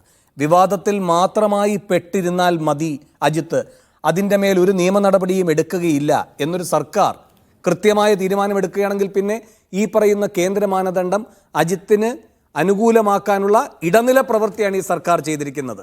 അതുകൊണ്ട് ഇന്നത്തെ മന്ത്രിസഭാ യോഗം ചേർന്നത് അജിത്തിന് വേണ്ടി കൂടിയാണ് എന്ന് പറയേണ്ട ഗതികേടിലേക്ക് കേരളം എത്തുകയല്ലേ? അങ്ങേക്കറിയാമല്ലോ, ഒരു FIR ഇട്ടിട്ടില്ല ഒരു തരത്തിലും അജിത്തിനെതിരെ ആണല്ലോ. ഇനി രണ്ടാമതൊരു പരമപ്രധാന കാര്യം, FIR ഇടണ്ട, ഒരു മെമ്മോ കൊടുക്കണ്ടേ, അല്ലെങ്കിൽ സസ്പെൻഷൻ അടക്കമുള്ള നടപടി എടുക്കണ്ടേ? ഒറ്റ കാര്യമേ ഉള്ളൂ, അത് ഏതെങ്കിലും ഒന്നാണ് എങ്കിൽ ഈ സ്ക്രീനിംഗ് കമ്മിറ്റിയിൽ അത് തടസ്സമാകും അല്ലേ? അപ്പോൾ ഈ സ്ക്രീനിംഗ് കമ്മിറ്റി പിന്നീട് വരുമ്പോൾ അതിന് തടസ്സമാകാത്ത രൂപത്തിലാണ് ഈ പ്രവർത്തികളെല്ലാം. ഒക്ടോബർ 6 ഈ ചുമതല മാറ്റം, ബറ്റാലിയനിലെ ചുമതല മാറ്റം എന്ന് ജിൻഡോ പറയുകയുണ്ടായി. അന്നത്തെ ജലീലിൻ്റെ ഫേസ്ബുക്ക് പോസ്റ്റുമൊക്കെ പറയുകയുണ്ടായി. ആ ചുമതല മാറ്റത്തിൽ പോലും എന്തുകൊണ്ട് ഒരു നടപടിയാണോ ഇത് എന്ന് വ്യക്തമാക്കുന്ന ഒരു സൂചനകളുമില്ല. സ്വാഭാവികമായൊരു ട്രാൻസ്ഫർ എന്ന പോലെയാണ് ആ സർക്കാർ രേഖ സംസാരിക്കുക. അപ്പോൾ ഇതൊക്കെ ആർക്കു വേണ്ടി കരുതിക്കൂട്ടി ചെയ്തതാണ്? രാജീവ് ഇന്ന് പറയുന്ന വിവാദം ഒരു മാനദണ്ഡമല്ല എന്ന് പറയുന്നുവെങ്കിൽ ഇയാൾ ചെയ്ത കുഴപ്പങ്ങൾ കാരണം ഈ മാനദണ്ഡത്തിന് ഇയാൾ അർഹനല്ല എന്ന് നിലപാടെടുക്കേണ്ട ഒരു സർക്കാരിൻ്റെ വീഴ്ചയല്ലേ ഇത്? അല്ല, സർക്കാരിൻ്റെ വീഴ്ച എന്നുള്ളതിനേക്കാൾ കൂടുതൽ വേണു ഇതിൽ ഏറ്റവും വലിയ പ്രശ്നം. ഇത് താങ്കൾ പറഞ്ഞ പോലെ FIR ഇട്ട് കേസെടുത്തിട്ടില്ല, അങ്ങനെ അന്വേഷണത്തിലേക്ക് പോയിട്ടില്ല. പക്ഷെ ഒരു അന്വേഷണത്തിൻ്റെ പുകമറ അന്നേ പ്രഖ്യാപിച്ചിട്ടുണ്ട്. ആ പുകമറ കൂടി ഇപ്പോൾ എടുത്തു കളയാണ് വേണ്ടത്. കാരണം ഇനി ഒന്നുമില്ല, ആകെ ഒരു അന്വേഷണമുണ്ട്. ആർക്കെതിരെയാണ് എന്തിനെതിരെയാണ് ഒന്നുമില്ല, എല്ലാ കാര്യങ്ങളും അന്വേഷിക്കുന്നു. അന്ന് മുഖ്യമന്ത്രിയാണെങ്കിലും മറ്റുള്ള ആളുകളാണെങ്കിലും ഒക്കെ പറഞ്ഞതാണ് അത്. പക്ഷേ ആ സംഭവം പോലും മറന്നുകൊണ്ടാണ് ഇപ്പോൾ ഈ രാജീവൊക്കെ പറയുന്ന സാങ്കേതികത്വം പറയുന്നത്. സത്യത്തിൽ ഒരാൾക്കെതിരെ ഒരു ആരോപണം ഉണ്ടാകുമ്പോൾ പോലും അതിൽ അയാൾ അത് തെറ്റുകാരനല്ല എന്ന് വരുത്തി തീർക്കേണ്ട ഒരു ചുമതലയെങ്കിലും ഉണ്ടല്ലോ. നമ്മളുടെ മുമ്പിലൊക്കെ താങ്കൾ പറഞ്ഞ പോലെ FIR ഇല്ല, സംഭവിച്ചു, അന്വേഷണം നടക്കുന്നുണ്ടോയുള്ള കാര്യം നമുക്കറിയില്ല. പക്ഷേ അന്ന് പ്രഖ്യാപിക്കപ്പെട്ട ഒരു കാര്യമുണ്ട്, ഇതിനെക്കുറിച്ചൊക്കെ അന്വേഷിക്കും. അതായത് ദത്താത്രേയെ കണ്ട ഉൾപ്പെടെയുള്ള ഈ പൂരം കലക്കിയത് ഉൾപ്പെടെയുള്ള എല്ലാ കാര്യങ്ങളും, ഇദ്ദേഹം വീട് വെച്ചത് ഉൾപ്പെടെയുള്ള എല്ലാ കാര്യങ്ങളും അന്വേഷിക്കും. എല്ലാം എന്ന് പറഞ്ഞാൽ ഓരോന്ന് എണ്ണി പറഞ്ഞില്ലെങ്കിൽ പോലും എല്ലാം ഇതിൽ അന്വേഷണത്തിൻ്റെ പരിധിയിൽപ്പെടുന്ന ഗോവിന്ദൻ മാഷ് ആവർത്തിച്ച് പറഞ്ഞാണ്. ഈ എല്ലാം പെടുമെങ്കിൽ അത് തെറ്റാണ്, ഈ അന്വേഷണത്തിൽ ഒന്നും കണ്ടെത്താൻ പറ്റിയില്ല എന്ന് ആദ്യം പ്രഖ്യാപിച്ചിട്ടാണ് ഇവർ നടത്തുന്നതെങ്കിൽ കുഴപ്പമില്ല. ഇപ്പോൾ സത്യത്തിൽ ഇത് അതുപോലും ഈ ജനങ്ങളോട് അന്ന് പറഞ്ഞത് പോലും ഒരു പ്രഹസനമാണ് എന്ന് ജനങ്ങളോട് പറയാതെ പറയുകയാണ്. അപ്പോൾ ഒരു സത്യത്തിൻ്റെ നമ്മൾ ആകെ മുങ്ങിയാൽ കുളിരില്ല എന്ന് പറയുന്ന പോലെ ഇനിയിപ്പോൾ കുളിരൊന്നുമില്ല. കാരണം എന്ത് ചെയ്താലും പ്രശ്നമില്ല എന്ന രീതിയിൽ എത്തുന്നു. ഇത്രയും സംരക്ഷിക്കേണ്ട കാര്യം എന്താണ് പിണറായി? തീർച്ചയായിട്ടും അതാണ് നമുക്ക് മനസ്സിലാവേണ്ടത്. ഇപ്പോൾ ഇനി ഈ ചോദ്യം വീണ്ടും വരികയാണ്. കാരണം എന്തിനാണ് ഈ രണ്ട് RSSൻ്റെ സമുന്നതരായ നേതാക്കന്മാരെ അജിത് കുമാർ പോയി കണ്ടത്? അജിത് കുമാർ പോയി കണ്ടത് സർക്കാരിന് വേണ്ടിയിട്ടാണെന്ന് അജിത് കുമാർ പറഞ്ഞിട്ടില്ല. സർക്കാർ എന്തെങ്കിലും കാര്യം വെളിപ്പെടുത്തിയിട്ടില്ല. സർക്കാരിൻ്റെ എന്തെങ്കിലും ആവശ്യത്തിനാണോ അതല്ലെങ്കിൽ വേറെ എന്ത് കാര്യത്തിനാണെന്ന് ഇനി ജനങ്ങളുടെ മുമ്പ് പറയാനുള്ള ബാധ്യത പറയുമെന്ന് ഞാൻ വിചാരിക്കുന്നത്. പക്ഷേ ഈ വരുന്ന തെരഞ്ഞെടുപ്പിന് മുമ്പിൽ ജനത്തിന് മുമ്പുണ്ടാകുന്ന ഏറ്റവും വലിയ ചോദ്യം, എന്തിനു വേണ്ടി RSS നേതാക്കന്മാരെ കണ്ടു? ഇപ്പോൾ സ്വാഭാവികമായിട്ടും ജിൻഡോ ഉൾപ്പെടെയുള്ള ആളുകൾ പറയുന്ന പോലെ ഇത് ഈ ആരോപണം അത് ശക്തമായിക്കൊണ്ടിരിക്കുകയാണ്. അത് നേരത്തെ വെറും ഒരു രാഷ്ട്രീയ ആരോപണമായിട്ട് നമ്മൾ പല ആളുകളും കണ്ടു. കാരണം ഈ ഇന്ന കാര്യത്തിന് വേണ്ടിയിട്ട് RSS നേതാക്കന്മാരെ പോയി കണ്ടു എന്ന് പറയുന്നത് ഇപ്പോൾ പിന്നെ വേറൊരു കാര്യമില്ല, എന്തിന് അങ്ങനെയുള്ള ഒരാളെ സംരക്ഷിക്കുന്നു? ഇപ്പോൾ നമ്മൾ അൻവർ കുറേ ആരോപണങ്ങൾ, അത് സ്വർണം പൊട്ടിക്കൽ ഉൾപ്പെടെയുള്ള പല ആരോപണങ്ങളും കൊണ്ടുവന്നു. അൻവർ അന്ന് ആദ്യകാലത്ത് അഭിമതനായിരുന്നു, പിന്നീട് അദ്ദേഹം തീരെ ഇഷ്ടപ്പെടാത്ത രൂപത്തിലേക്ക് ഒരാളായിട്ട് മാറി. പക്ഷേ അൻവർ ഉന്നയിച്ച കാര്യങ്ങളുണ്ടല്ലോ, അൻവർ ഉന്നയിച്ച കാര്യങ്ങളിൽ ഒന്നുപോലും ശരിയല്ല എന്ന് തെളിയിക്കേണ്ട സർക്കാർ. ഈ അജിത് കുമാർ വളരെ നല്ല പൊന്നുമോനാണ് എന്ന് പറയണമെങ്കിൽ ആ പൊന്നുമോനെ സംരക്ഷിക്കാവുന്ന രൂപത്തിൽ ഈ അന്വേഷണം ശരിയല്ല. അദ്ദേഹം സ്വർണ്ണ പൊട്ടിക്കൽ നടത്തിയിട്ടില്ല, അദ്ദേഹം വീട് വെച്ചുള്ള അദ്ദേഹത്തിൻ്റെ വീടല്ല, അല്ലെങ്കിൽ വേറെ ആരുടെ വീട്, അല്ലെങ്കിൽ അദ്ദേഹത്തിന് ഭാര്യ വീട്ടിൽ നിന്ന് കൊടുത്ത കാശാണ്. അതൊക്കെ തെളിയിക്കേണ്ട. ദത്താത്രേയുടെ ദത്തുപുത്രൻ എന്ന ഇമ്മ്യൂണിറ്റിയാണോ ഈ വ്യക്തിക്ക് കിട്ടുന്നത്? തീർച്ചയായിട്ടും ഞാനിപ്പോൾ അത് പൂർണ്ണമായിട്ടും വിശ്വസിക്കുന്നു. ശരി. ഡോക്ടർ ജിൻഡോ ജോൺ, ഇവിടെ ഈ പൂരം കലക്കലുമായി ബന്ധപ്പെട്ടൊക്കെയുള്ള കാര്യങ്ങളാണ് വിഷ്ണു ഒക്കെ ചൂണ്ടിക്കാട്ടുന്നത്. അവരൊക്കെ അത് ശക്തമായി ഉന്നയിച്ചിട്ടുണ്ട്. അതിൻ്റെ പേരിൽ അവർ പോലും ഈ അജിത് കുമാറിനെതിരെ നിലപാടെടുത്തിട്ടുണ്ട് എന്നാണ് പറയുന്നത്. പിന്നെ മാമി തിരോധാനം, റിദാൻ കേസ്, ഈ സ്വർണം പൊട്ടിക്കൽ, ഇതൊക്കെ BG വിഷ്ണു ചൂണ്ടിക്കാട്ടുകയുണ്ടായി. അതിൽ എത്രമാത്രം ആത്മാർത്ഥതയുണ്ട് എന്നാണ് താങ്കൾ കരുതുന്നത്? പിന്നെ കൂടാതെ ഇപ്പോൾ ഇവിടെ നമുക്ക് എല്ലാവർക്കും അറിയുന്ന ഒരു കാര്യമുണ്ടല്ലോ, ഒരു FIR ഇട്ടുള്ളൊരു അന്വേഷണമില്ല, പോട്ടെ ഒരു മെമ്മോ ഇല്ല, സസ്പെൻഷൻ ഇല്ല, ഇതൊന്നും എടുക്കാൻ അറിയാത്ത ആളല്ല പിണറായി. അങ്ങേക്കറിയുന്നത് പോലെ മുഖ്യമന്ത്രി പറഞ്ഞതാണ് ഒരാഴ്ചക്കകം പൂരം കലക്കലിൽ റിപ്പോർട്ട് വേണമെന്ന്, അല്ലേ? DGPയോട് പറഞ്ഞതാണ് എന്ന്. അങ്ങനെ ADGP അത് കൊടുക്കേണ്ടതായിരുന്നു. 5 മാസം കഴിഞ്ഞു. 5 മാസം കഴിഞ്ഞിട്ട് VD സതീശൻ അതൊരു ശക്തമായ വിഷയമായി ഉന്നയിച്ചപ്പോഴാണ് ആ കാര്യത്തിൽ കമ എന്നൊരക്ഷരം പിണറായി മിണ്ടിയത്. അപ്പോൾ 24-ാം തീയതി അന്ത്യമായൊരു തീയതി പ്രഖ്യാപിച്ചു. അന്നതുണ്ടായോ? ഇല്ലല്ലോ. ഈ പറയുന്ന ജിൻഡോയ്ക്ക് കേൾക്കാമോ എന്ന് എനിക്കറിയില്ല. ഒരു സാങ്കേതിക പ്രശ്നം വന്നിട്ടുണ്ടെന്ന് ഞാൻ സംശയിക്കുന്നു. ജിൻഡോയ്ക്ക് കേൾക്കാമോ? ഡോക്ടർ ജിൻഡോ ജോൺ, ഇവിടെ ഇപ്പോൾ ഈ അജിത് കുമാറിനെതിരെ ഫലത്തിൽ ഒരു അന്വേഷണവുമില്ല, ഒരു FIR ഇട്ടുള്ളൊരു അന്വേഷണമില്ല, ഒരു മെമ്മോ ഇല്ല, സസ്പെൻഷൻ ഇല്ല, ഒന്നുമില്ല. ഇതൊന്നും അറിയാത്ത ആളല്ല പിണറായി. പ്രത്യേകിച്ച് അജിത്തുമായി അനുബന്ധമായ കാര്യങ്ങളിൽ വരെ ഈ നടപടികളുണ്ടായി. ഇപ്പോൾ പൂരം കലക്കലുമായി ബന്ധപ്പെട്ട് അങ്ങേക്ക് അറിയുന്നതാണ്. അത് ഒരാഴ്ചക്കകം അതിൽ റിപ്പോർട്ട് കൊടുക്കണമെന്നാണ് അന്നത് വിവാദമായപ്പോൾ മുഖ്യമന്ത്രി DGPക്ക് നൽകിയ നിർദ്ദേശം. 5 മാസം കഴിഞ്ഞിട്ടാണ് അതിനകത്ത് ഒരു തീരുമാനം വരുന്നത്, അതും VD സതീശൻ അത് ഉന്നയിക്കുന്ന ഘട്ടത്തിൽ. പിന്നെ അതിനുശേഷം എന്താ സംഭവിക്കുന്നത്? അപ്പോൾ ഒരു 24-ാം തീയതി അന്ത്യശാസനം മുഖ്യമന്ത്രി നൽകുന്നു. അപ്പോഴും അജിത്ത് റിപ്പോർട്ട് കൊടുക്കുന്നില്ല. ഇനി അപ്പോൾ ആരോപണ വിധേയൻ തന്നെ ആ അന്വേഷിക്കുന്ന ഗതികേടിലേക്ക് കാര്യങ്ങളെത്തി. 600 പേജുള്ള റിപ്പോർട്ട് കൊടുത്തു. ചിത്രമൊക്കെ വരച്ചിട്ടാണ് ഈ പറയുന്ന തേക്കിൻകാട് അവിടുന്ന് എഴുന്നള്ളത്ത് വരുന്ന വഴി ആനയുടെ ചിത്രം, ആനയുടെ തുമ്പിക്കയുടെ വലിപ്പം, ഇതെല്ലാം സചിത്രമാണ് കൊടുത്തിരിക്കുന്നത്. അദ്ദേഹത്തിൻ്റെ വീഴ്ചയടക്കമുള്ള ഒരു കാര്യങ്ങളും അതിൽ ഇല്ല എന്ന് വരുന്നു. ഈ കാര്യവുമായി ബന്ധപ്പെട്ടൊരു മാധ്യമ സ്ഥാപനം വിവരാവകാശം ചോദിക്കുന്നു. ഇതിങ്ങനെ നീണ്ടു പോകുമ്പോൾ അവിടുത്തെ ഇൻഫർമേഷൻ ഓഫീസറായിട്ടുള്ള ഒരു DYSP MS സന്തോഷ്, അയാളുടെ ഇപ്പോഴത്തെ അവസ്ഥ എന്താ? അയാളെ സസ്പെൻഡ് ചെയ്തിരിക്കുകയല്ലേ? എന്താ കാരണം? അന്വേഷണം നടക്കുന്നില്ല എന്ന് പറഞ്ഞ് തെറ്റിദ്ധാരണ പരത്തി ഈ പറയുന്ന സേനയ്ക്ക് കളങ്കമുണ്ടാക്കി. ദത്താത്രേയുടെ ദത്തുപുത്രനായ ഒരാൾ വിലസുമ്പോൾ ഒരു കളങ്കവുമില്ല ഈ സേനയ്ക്ക്. അവിടെയാണ് അൻവർ പറയുന്നത്, കാലിൻ്റെ ഓരോ പോലീസുകാരനും നോക്കേണ്ടതുണ്ട്, ഇനി സ്വയം പരിശോധിക്കേണ്ടതുണ്ട്. മുട്ടറ്റം വരെയുള്ള നിക്കറായിട്ട് ഇത് ചുരുങ്ങുന്നുണ്ടോ ഈ യൂണിഫോം എന്ന്, അല്ലേ? ആ MS സന്തോഷിന് എന്തൊക്കെയാണ് നടപടി വന്നത്? സസ്പെൻഷൻ, പിന്നെ അച്ചടക്ക നടപടി എടുക്കാനും പറഞ്ഞിരിക്കുകയാണ്. അപ്പോൾ ഇതൊക്കെ ചെയ്യാൻ അറിയാം ഈ സർക്കാരിന്, ആരെ തല്ലണമെന്നും ആരെ തലോടണമെന്നും. അപ്പോൾ എന്തുകൊണ്ടാണ് ഈ FIR ഇട്ടൊരു അന്വേഷണത്തിലേക്ക് ഒരിക്കൽ പോലും പോകാതിരുന്നത്? ഒരു മെമ്മോ കൊടുക്കാഞ്ഞത്? സസ്പെൻഷന്റെ കാര്യം ഉദിക്കുന്നതേയില്ല. ഡോക്ടർ ജിൻഡോ? ഇല്ല, അത് ഒരു കാരണവശാലും നമ്മൾ പ്രതീക്ഷിക്കാൻ വേണ്ട. പിണറായി വിജയൻ ആഭ്യന്തര വകുപ്പ് മന്ത്രിയായിരിക്കുന്നിടത്തോളം കാലം MR അജിത് കുമാറിനെ പോലുള്ള ആളുകൾക്കെതിരെ മെമ്മോ കൊടുക്കാനോ അല്ലെങ്കിൽ അന്വേഷണം നടത്താനോ ഒന്നും പറ്റില്ല. കാരണം അദ്ദേഹം ഉൾപ്പെട്ട കേസ്, അദ്ദേഹം ഉൾപ്പെട്ടതെന്ന് കേരളത്തിലെ പൊതുസമൂഹം വിശ്വസിക്കുന്ന, ഇതുവരെ സത്യം പുറത്തു വരാത്ത ഒരു കേസിന്റെ റിപ്പോർട്ട് അദ്ദേഹത്തെ കൊണ്ട് തന്നെ മേടിക്കാൻ നോക്കിയ സർക്കാരാണ് പിണറായി സർക്കാർ. ഞാൻ അതിലേക്ക് വരുന്നതിന് മുമ്പ് സജീവൻ പറഞ്ഞൊരു കാര്യം ഞാൻ വീണ്ടും എടുത്തു പറയുകയാണ്. RSS നേതാക്കന്മാരെ 10 ദിവസത്തിന്റെ ഇടവേളകളിൽ MR അജിത് കുമാർ എന്ന് പറഞ്ഞ ADGP എന്തിന് കണ്ടു എന്ന് പറയണ്ടേ?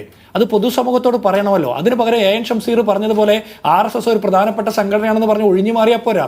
മഹാത്മാഗാന്ധിയെ കൊന്ന കേസിലും അല്ലെങ്കിൽ ബാബറി മസ്ജിദ് പൊളിച്ച കേസിലുമൊക്കെ അല്ല, ഞാൻ ചോദിക്കുന്നത് ADGP MR അജിത് കുമാർ വെറും അദ്ദേഹത്തിന്റെ സ്വകാര്യ സന്ദർശനം നടത്താൻ വീടിന്റെ പാലുകാച്ചൽ വിളിക്കാൻ പോയതല്ലോ. അദ്ദേഹം ക്രമസമാധാന പാലന ചുമതലയുള്ള ADGP എന്ന പ്രൊഫൈലിൽ ഇരിക്കുമ്പോൾ, ആ പോർട്ട്ഫോളിയോയിൽ ഇരിക്കുമ്പോൾ അദ്ദേഹം എന്ത് സ്വകാര്യ സംഭാഷണമാണ് നടത്തിയതെന്ന് പറയണം. അത് അദ്ദേഹം പറഞ്ഞില്ലെങ്കിൽ അദ്ദേഹത്തിന് നടത്തിയ സന്ദർശനത്തെക്കുറിച്ച് സ്പെഷ്യൽ ബ്രാഞ്ച് റിപ്പോർട്ട് ഉണ്ടാകണം. എങ്കിൽ അങ്ങനെ ഒരു റിപ്പോർട്ടിന്മേൽ 1.5 വർഷക്കാലം എന്തുകൊണ്ട് പിണറായി വിജയൻ അടയിരുന്നു എന്ന് പറയണം. അല്ലെങ്കിൽ അപ്പോൾ അവർ പറയുന്നത് അങ്ങനെ ഒരു റിപ്പോർട്ട് ഇല്ലെന്നാ. അങ്ങനെ ഒരു റിപ്പോർട്ട് ഇല്ലെങ്കിൽ കേരളത്തിലെ സ്പെഷ്യൽ ബ്രാഞ്ചിന് പിന്നെ എന്താണ് എന്ന് പറയണം. അപ്പൊ ഇത് മൊത്തം അങ്ങോട്ടും ഇങ്ങോട്ടും കോൺട്രഡിക്ടറി ആയിട്ടുള്ള വാദങ്ങളാണ് CPM-ന് വേണ്ടിയിട്ടും സർക്കാരിന് വേണ്ടിയിട്ടും അജിത് കുമാറിന് വേണ്ടിയിട്ടും വാദിക്കുന്ന ആളുകൾ. ഒരു കാര്യം കൂടി അങ്ങ് പറഞ്ഞു വന്നപ്പോൾ ഒരു പാലുകാച്ചലിന്റെ കാര്യം പറഞ്ഞതുകൊണ്ടാണ്. ഇവിടെ ADGP അജിത്ത് ദത്താത്രേയെ പോയി കാണുന്നതിൽ ഒരു അന്വേഷണവുമില്ല. അയാളെ ചുമതലയിൽ നിന്ന് മാറ്റുമ്പോൾ ഇതിന്റെ ഒന്നും ഭാഗമായാണെന്ന ഔദ്യോഗിക രേഖകളിലൊന്നും വരുന്നില്ല. മറ്റൊരു കാര്യം കൂടി അങ്ങ് ശ്രദ്ധിച്ചിട്ടുണ്ടല്ലോ, EP ജയരാജൻ എങ്ങനെയാണ് LDF കൺവീനർ സ്ഥാനം പോയത്? എന്തെങ്കിലും ഔദ്യോഗികമായ രേഖകളുണ്ടോ? എന്താണ് MV ഗോവിന്ദൻ പറഞ്ഞ കാരണം? ഒരു അച്ചടക്ക നടപടിയുമല്ല എന്നാണ്. കാരണം അച്ചടക്ക നടപടിയാണെങ്കിൽ അത് പറയേണ്ടി വരും. എന്താണ് ആ പറയേണ്ടി വരിക? ജാവദേക്കർ കൂടിക്കാഴ്ച, അല്ലേ? അപ്പോൾ RSSുമായോ BJPയുമായോ ബന്ധമുള്ള ഒരു കാര്യവും പാർട്ടിയിൽ സംഭവിച്ചാലും സർക്കാരിൽ സംഭവിച്ചാലും രേഖകളില്ല. അല്ല, അത് അങ്ങനെ തന്നെയാണ്. ഇവർ അച്ചടക്ക നടപടി അല്ലെന്ന് പറഞ്ഞാലും CPM-ന് അകത്തും പുറത്തുമുള്ള മനുഷ്യർ, സാമാന്യ ബോധമുള്ള ആളുകളുണ്ടല്ലോ, CPM-ന് അകത്തുമുണ്ട് അങ്ങനെയുള്ള ആളുകളെന്നാണ് ഞാൻ വിശ്വസിക്കുന്നത്. അത്തരം മനുഷ്യരൊക്കെ അടക്കം പറയുന്നുണ്ട് എന്താണ്, പിണറായി വിജയൻ അദ്ദേഹത്തിന്റെ കുടുംബത്തെയും അദ്ദേഹത്തിന് തന്നെയും സ്വയം സംരക്ഷണം ഒരുക്കാൻ വേണ്ടിയിട്ട് RSSന്റെ ശാലയിൽ പോയി ആ പാർട്ടിയെ അടിയറവ് വെച്ച് കൊടുത്തിരിക്കുകയാണ്. കഴിഞ്ഞ ദിവസം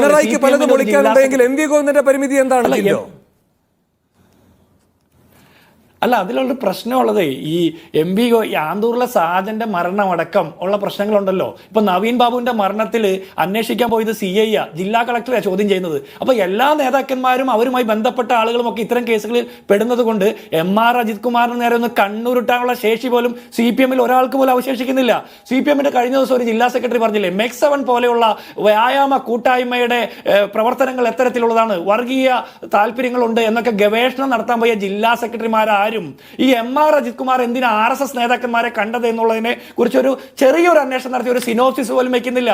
CPM-ന്റെ നേതാക്കന്മാർ മുഴുവൻ ന്യൂനപക്ഷ വിഭാഗത്തിൽപ്പെട്ട ആളുകളുടെ പുറകെ ഗവേഷണം നടത്തുമ്പോൾ ഈ RSS നേതാക്കന്മാരെ കണ്ട ADGP-യെ കുറിച്ചിട്ട് ഒരു 2 പേജ് സിനോപ്സിസ് വെക്കാൻ എന്തുകൊണ്ട് ഇവർക്ക് പറ്റാത്തത്? ഇവിടെ BJP-യുടെ പ്രതിനിധി പറഞ്ഞ അവർക്ക് MR അജിത് കുമാറിനോട് വലിയ പ്രതിഷേധമുണ്ടെന്നാ. പൂരം കലക്കിയ വിഷയത്തിൽ MR അജിത് കുമാറിനെതിരെയുള്ള നടപടി എളുപ്പത്തിൽ സ്വീകരിക്കണമെന്ന് BJP എവിടെയെങ്കിലും ആവശ്യപ്പെട്ടിട്ടുണ്ടോ? അല്ലെങ്കിൽ മാമി തിരോധന കേസിൽ MR അജിത് കുമാറിന്റെ റോൾ അന്വേഷിച്ച് നടപടി സ്വീകരിക്കണമെന്ന് BJP ആവശ്യപ്പെട്ടിട്ടുണ്ടോ? അല്ലെങ്കിൽ സ്വർണ്ണ പൊട്ടിക്കലുമായി ബന്ധപ്പെട്ട് MR അജിത് കുമാറിന്റെ റോളിൽ BJPക്ക് എന്തെങ്കിലും പ്രതിഷേധം പരസ്യമായി രേഖപ്പെടുത്തി ഒരു സമരം നടത്തിയത് നമ്മൾ കണ്ടിട്ടില്ല. അനധികൃത സ്വത്ത് സമ്പാദിച്ചു എന്നുള്ള ആരോപണം നേടുന്ന MR അജിത് കുമാറിനെ പിൻ പോയിന്റ് നിർത്തിക്കൊണ്ട് BJPയുടെ ആരും ഒരു അഭിപ്രായം പറയും നമ്മൾ കേട്ടിട്ടില്ല. അല്ലെങ്കിൽ BJPയുടെ നേതാക്കന്മാർ എന്തുകൊണ്ടാണ് MR അജിത് കുമാർ ഈ പ്രധാനപ്പെട്ട പോർട്ട്ഫോളിയോയിൽ ഇരുന്നുകൊണ്ട് ഇത്തരം പണികൾ ചെയ്തു എന്നുള്ള ആക്ഷേപം നേരിടുമ്പോൾ BJP എന്തുകൊണ്ട് സമരം ചെയ്യുന്നില്ല? ഇവിടെ ഈ ചർച്ചയിൽ പോലും CPM-ന്റെ നേതാക്കന്മാർക്ക് വന്നുകൊണ്ട് ഈ വിഷയത്തെ അഡ്രസ് ചെയ്യാൻ പറ്റാത്തത് എന്തുകൊണ്ടാണ്? 21 ദിവസമാണ് PV അൻവർ ഉന്നയിച്ച പത്രസമ്മേളനത്തിന് ശേഷം 21 ദിവസമാണ് CPM-ന്റെ ഔദ്യോഗിക പ്രതിനിധികൾ കേരളത്തിലെ ദൃശ്യമാധ്യമങ്ങളിൽ നിന്ന് ഓടി ഒളിച്ചത്. അവസാനം പിണറായി വിജയൻ ആഭ്യന്തര വകുപ്പ് മന്ത്രി പത്രസമ്മേളനം വിളിച്ച് അൻവറിന്റെ പുറകിൽ മതരാഷ്ട്രവാദികളാണെന്ന് പ്രഖ്യാപിച്ചപ്പോൾ ആ ഒരൊറ്റ പിടുത്തത്തിന്മേൽ കയറിയാണ് CPM-ന്റെ നേതാക്കന്മാർ ന്യായീകരിക്കാൻ വന്നത്.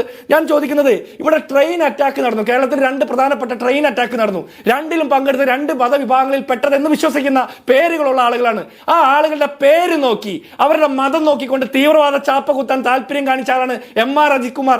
അദ്ദേഹം ക്രമസമാധാന പാലന ചുമതലയിൽ ഇരുന്ന കാലഘട്ടത്തിൽ എടുത്ത മുഴുവൻ തീരുമാനങ്ങളും പുനഃപരിശോധിക്കണം. അദ്ദേഹം പോലീസിനെ RSS-ന് വേണ്ടിയിട്ട് വിടുപണി ചെയ്യുന്ന ഒരു സേനയാക്കി മാറ്റി. അത് PV അൻവർ പറഞ്ഞിട്ടൊന്നും നമ്മൾ മനസ്സിലാക്കണ്ട. അതിനു മുമ്പ് കേരളത്തിലെ മുഴുവൻ ആളുകൾക്കും ബോധ്യമായ ഒരു ഘട്ടത്തിൽ ഈ പറയുന്ന സുഖചികിത്സയ്ക്ക് എന്ന പോലെ ഒരു ചോദ്യോത്തര പങ്ക്തി സംഘടിപ്പിക്കുകയുണ്ടായല്ലോ പോലീസ് ആസ്ഥാനത്ത്. ഈ അജിത്തിന് സൗകര്യപ്രദമായ സ്ഥലത്ത് സമയത്ത് അജിത്ത് ആഗ്രഹിക്കുന്ന ആളുകൾ എത്ര വടിവൊത്ത ചോദ്യങ്ങൾ ചോദിക്കണം, എത്ര സമയം ചോദിക്കണം, ഇതൊക്കെ അദ്ദേഹം നിശ്ചയിച്ച പ്രകാരമാണല്ലോ ആ ചോദ്യോത്തര പങ്ക്തി നടന്നത്. ആ വേളയിൽ അജിത്ത് പറഞ്ഞത് എന്താണ്?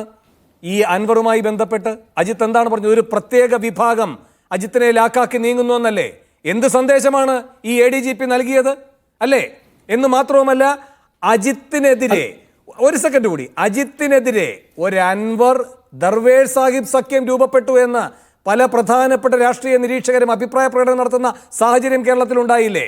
അപ്പോൾ ഇതൊന്നും അജിത്തിൽ തുടങ്ങി അജിത്തിൽ ഒടുങ്ങുന്നതല്ല. അജിത്തിന്റെ ഒരു വലിയ പദ്ധതി, അജിത്ത് എങ്ങനെയൊക്കെ പ്രവർത്തിച്ചാലും അത് ഏറ്റെടുക്കാനും സംരക്ഷിക്കാനും ഉള്ള ഒരു സംവിധാനം കേരളത്തിലുണ്ട് എന്നതിന്റെ തെളിവല്ലേ?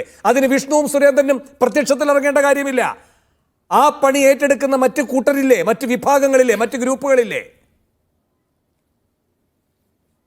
അല്ല, അതിലൊരു തർക്കവുമില്ല വേണു. കാരണം ഈ ഹിന്ദു വാട്സപ്പ് കൂട്ടായ്മ, IAS-കാരുടെ ഹിന്ദു വാട്സപ്പ് കൂട്ടായ്മ, ഹിന്ദു മല്ലു IAS കൂട്ടായ്മ ഉണ്ടാക്കിയത് ഉദ്യോഗസ്ഥന് എന്ത് നടപടിയാണ് നേരിടേണ്ടി വന്നത്? അദ്ദേഹം സംരക്ഷിക്കപ്പെടുന്ന നിലപാടല്ലേ കേരളത്തിലെ സർക്കാരിന്റെ ഭാഗത്തുനിന്നുണ്ടായത്? ഇത് MR അജിത് കുമാറിൽ മാത്രം ഒതുങ്ങപ്പെടുന്ന കാര്യമല്ലെന്നേ. ഇവിടെ ഒറ്റ MLA-മാർ പോലും അത് RSS-നും BJP-ക്കും കേരളത്തിലെ ആഭ്യന്തര വകുപ്പ് ഭരിക്കാൻ പറ്റുന്ന അത്രത്തോളം ശക്തമായി അവര് RSS-ന്റെ ഡീപ് സ്റ്റേറ്റ് ആണ് കേരളത്തിൽ ഭരിക്കുന്നത്. ഇവിടെ പിണറായി വിജയൻ വിചാരിക്കുന്ന പോലെ ഇത് CPM അല്ല. പിണറായി വിജയനും അദ്ദേഹത്തിന്റെ മകൾക്കും അദ്ദേഹത്തിന്റെ കുടുംബത്തിൽപ്പെട്ട ആളുകൾക്കും സംരക്ഷണം കിട്ടുന്നത് കൊണ്ട് മാത്രം CPM എന്ന് പറഞ്ഞ ഒരു പാർട്ടിയെ തീവ്ര വലതുപക്ഷ പാർട്ടിയാക്കി ഇവർ മാറ്റിക്കഴിഞ്ഞു. MV ഗോവിന്ദനെ പോലുള്ള ആളുകൾക്ക് പോലും ഒരു അഭിപ്രായം പറയാൻ പറ്റില്ല. ദത്താത്രേയ കണ്ടാൽ എന്താ കുഴപ്പം? അജിത്ത് ദത്താത്രേയ മാത്രമല്ലല്ലോ കണ്ടിട്ടുള്ളത് എന്ന്. ഞാൻ വിഷ്ണുവിലേക്കാണ് വരുന്നത്. വിഷ്ണു, അതിനു മുമ്പ് ജിൻഡു അതിനു കൂടി മറുപടി. അല്ല, ദത്താത്രേയെ കണ്ടാൽ ഒരു കുഴപ്പമില്ല എന്ന് പറയുന്നത് CPM-ന്റെ നേതാക്കന്മാരാണ്. CPM-ന്റെ ഏതൊക്കെ നേതാക്കന്മാരാണ് നിങ്ങൾ ആലോചിച്ച് നോക്കൂ. എന്തെങ്കിലും നഷ്ടം നേരിടാൻ സാധ്യതയുള്ള ആളുകൾ, കൃത്യമായിട്ടുള്ള അന്വേഷണങ്ങൾ നടന്നാൽ, കൃത്യമായിട്ടുള്ള അന്വേഷണങ്ങളും നിയമപരമായിട്ടുള്ള നടപടിക്രമങ്ങളിലൂടെ പോയാൽ വലിയ പ്രതിസന്ധി നേരിടുന്ന നേതാക്കന്മാർ മാത്രമാണ് RSS നേതാക്കന്മാരെ കണ്ടാൽ ഒരു കുഴപ്പമില്ല എന്ന് പറയുന്നത്. മുഖ്യമന്ത്രി പിണറായി വിജയൻ തന്നെ പറഞ്ഞില്ലേ, ഞാൻ പ്രകാശ് ജാവദേക്കറെ 5-6 തവണ കണ്ടിട്ടുണ്ടെന്ന്. അത് കൊടുക്കുന്ന സന്ദേശം എന്താണ്? അത് BJP നേതാക്കന്മാർ കാണുന്നതിൽ നമുക്കൊരു പ്രയാസം പ്രയാസമില്ല. അവരുടെ പാർട്ടിയുടെ ആശയം പിന്തുണ നൽകുന്ന RSS. പക്ഷെ CPM-ന്റെ നേതാക്കന്മാർ പറയണം, അവർ ഈ സംസ്ഥാനം ഭരിക്കുന്ന കാലഘട്ടത്തിൽ ബാബറി മസ്ജിദ് തകർക്കപ്പെട്ടതിന്റെ പേരിൽ, മഹാത്മാഗാന്ധിയെ കൊന്നതിന്റെ പേരിൽ ആക്ഷേപം നേരിടുന്ന ഈ രാജ്യത്ത് ആയിരക്കണക്കിന് വർഗീയ കലാപങ്ങൾക്ക് നേരിട്ടും രഹസ്യമായിട്ടും പിന്തുണ പ്രഖ്യാപിച്ച RSS-ന്റെ നേതാക്കന്മാരെ കേരളം പിണറായി വിജയൻ ഭരിക്കുമ്പോൾ പിണറായി വിജയന്റെ കീഴിലിരിക്കുന്ന ചൊൽപ്പടിക്കാരനായിട്ടുള്ള സൂപ്പർ DGP എന്തിന് രഹസ്യമായി കണ്ടു എന്ന് പാലക്കാട് ഉപതെരഞ്ഞെടുപ്പ് കാലത്ത് തലയിൽ മുന്നിട്ടുകൊണ്ട് നിങ്ങളുടെ നേതാവ് VD സതീശൻ എത്രയോ പോപ്പുലർ ഫ്രണ്ടുകാരെ കാണാൻ പോയി, പാലക്കാട് കൊല ചെയ്യപ്പെട്ട പ്രതികളെ കാണാൻ പോയി. അപ്പോൾ കേരളത്തിലടക്കം പോപ്പുലർ ഫ്രണ്ട് ഭീകരരുടെ അടക്കം ഇരുട്ടിന്റെ മറവിൽ കാണുകയും അവർക്ക് വേണ്ടി മുദ്രാവാക്യം വിളിക്കുന്നതാണ് VD സതീശൻ. നിങ്ങളുടെ നേതാവ് പ്രിയങ്ക വദ്ര കഴിഞ്ഞ ദിവസം പാലസ്തീനു വേണ്ടി പോയി. ആ പാലസ്തീൻ എന്താ ഇന്ത്യയുടെ അവിഭാജ്യ ഘടകമാണോ? അല്ലെങ്കിൽ നമ്മുടെ വംശീയരെ പീഡിപ്പിക്കുന്ന ഒരു സംഭവമാണ് പാലസ്തീനുള്ളൂ? ഇല്ലല്ലോ. ഈ രാജ്യത്ത് ലോകത്ത് ബംഗ്ലാദേശിൽ ഭീകരന്മാർക്ക് സഹായം ചെയ്തു. കേരളത്തിൽ പ്രളയം വന്നപ്പോ വിമാനം വിട്ടതിന് പണം ചോദിച്ച കേന്ദ്ര സർക്കാരെ ഞങ്ങൾ പ്രതിഷേധിക്കും. അവിടെ മനുഷ്യരെ മൃതശരീരങ്ങൾക്ക് വരുന്ന കേന്ദ്ര സർക്കാരിനെ ഞങ്ങൾ പ്രതിഷേധിക്കും. പാലസ്തീൻ വിഷയത്തിൽ കോൺഗ്രസിന് പ്രഖ്യാപിത നിലപാടുണ്ട്. അത് പ്രിയങ്ക ഗാന്ധി ഉയർത്തിപ്പിടിക്കും. നിങ്ങൾക്ക് എന്താണ് പ്രയാസം? ഞങ്ങൾ ബംഗ്ലാദേശിലെ മതന്യൂനപക്ഷങ്ങൾക്ക് വേണ്ടി സംസാരിക്കും. ഞങ്ങൾക്ക് രാഷ്ട്രീയത്തിൽ മതജാതി വിഭാഗത്തിന് അടിസ്ഥാനമായിട്ടല്ല ഞങ്ങൾ അഭിപ്രായം പറയുന്നത്. ഞങ്ങൾക്ക് ഞങ്ങളുടെ പൊളിറ്റിക്കൽ അഭിപ്രായം പറയാം. അത് പരസ്യമായിട്ട് തന്നെ പറയും. നിങ്ങളെ പോലെ രഹസ്യമായിട്ട് ഒളിസേവ ചെയ്തുകൊണ്ടല്ല, പിണറായി വിജയൻ ഒളിസേവ ചെയ്തു കൊടുത്തുകൊണ്ടല്ല, പിണറായി വിജയൻ ഒളിസേവ ചെയ്തു കൊടുത്തുകൊണ്ടല്ല കോൺഗ്രസിന്റെ രാഷ്ട്രീയ പ്രഖ്യാപനം വരുന്നത്. കോൺഗ്രസിന്റെ നയപരമായ തീരുമാനമാണ്. പാലസ്തീനോടൊപ്പം നിൽക്കും, ബംഗ്ലാദേശിലെ ന്യൂനപക്ഷങ്ങളോടൊപ്പം നിൽക്കും, മണിപ്പൂരിലെ മനുഷ്യരോടൊപ്പം നിൽക്കും, വയനാട്ടിലെ പാവപ്പെട്ട മനുഷ്യരോടൊപ്പം നിൽക്കും.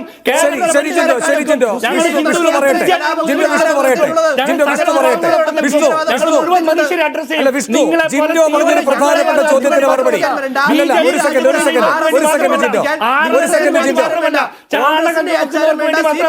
ഞങ്ങൾ പ്രവർത്തിക്കുന്നത് ഞങ്ങൾ മുഴുവൻ മനുഷ്യർക്കും വേണ്ടിയിട്ടാണ്. ഈ രാജ്യത്തിന്റെ അനുച്ഛേദമാണ് കോൺഗ്രസ് എന്ന് പറഞ്ഞാൽ. ഈ രാജ്യത്തിന്റെ തന്നെ ഭാഗമാണ് കോൺഗ്രസ്. ഈ രാജ്യമില്ലെന്ന് ഈ രാജ്യം വിഭജിച്ച് പോരാട്ടം നടത്തുമ്പോ ഞങ്ങൾ ധീരദേശാഭിമാനികൾ ജീവൻ ബലികഴിക്കുമ്പോ RSS-കാരെ, BJP-കാരെ,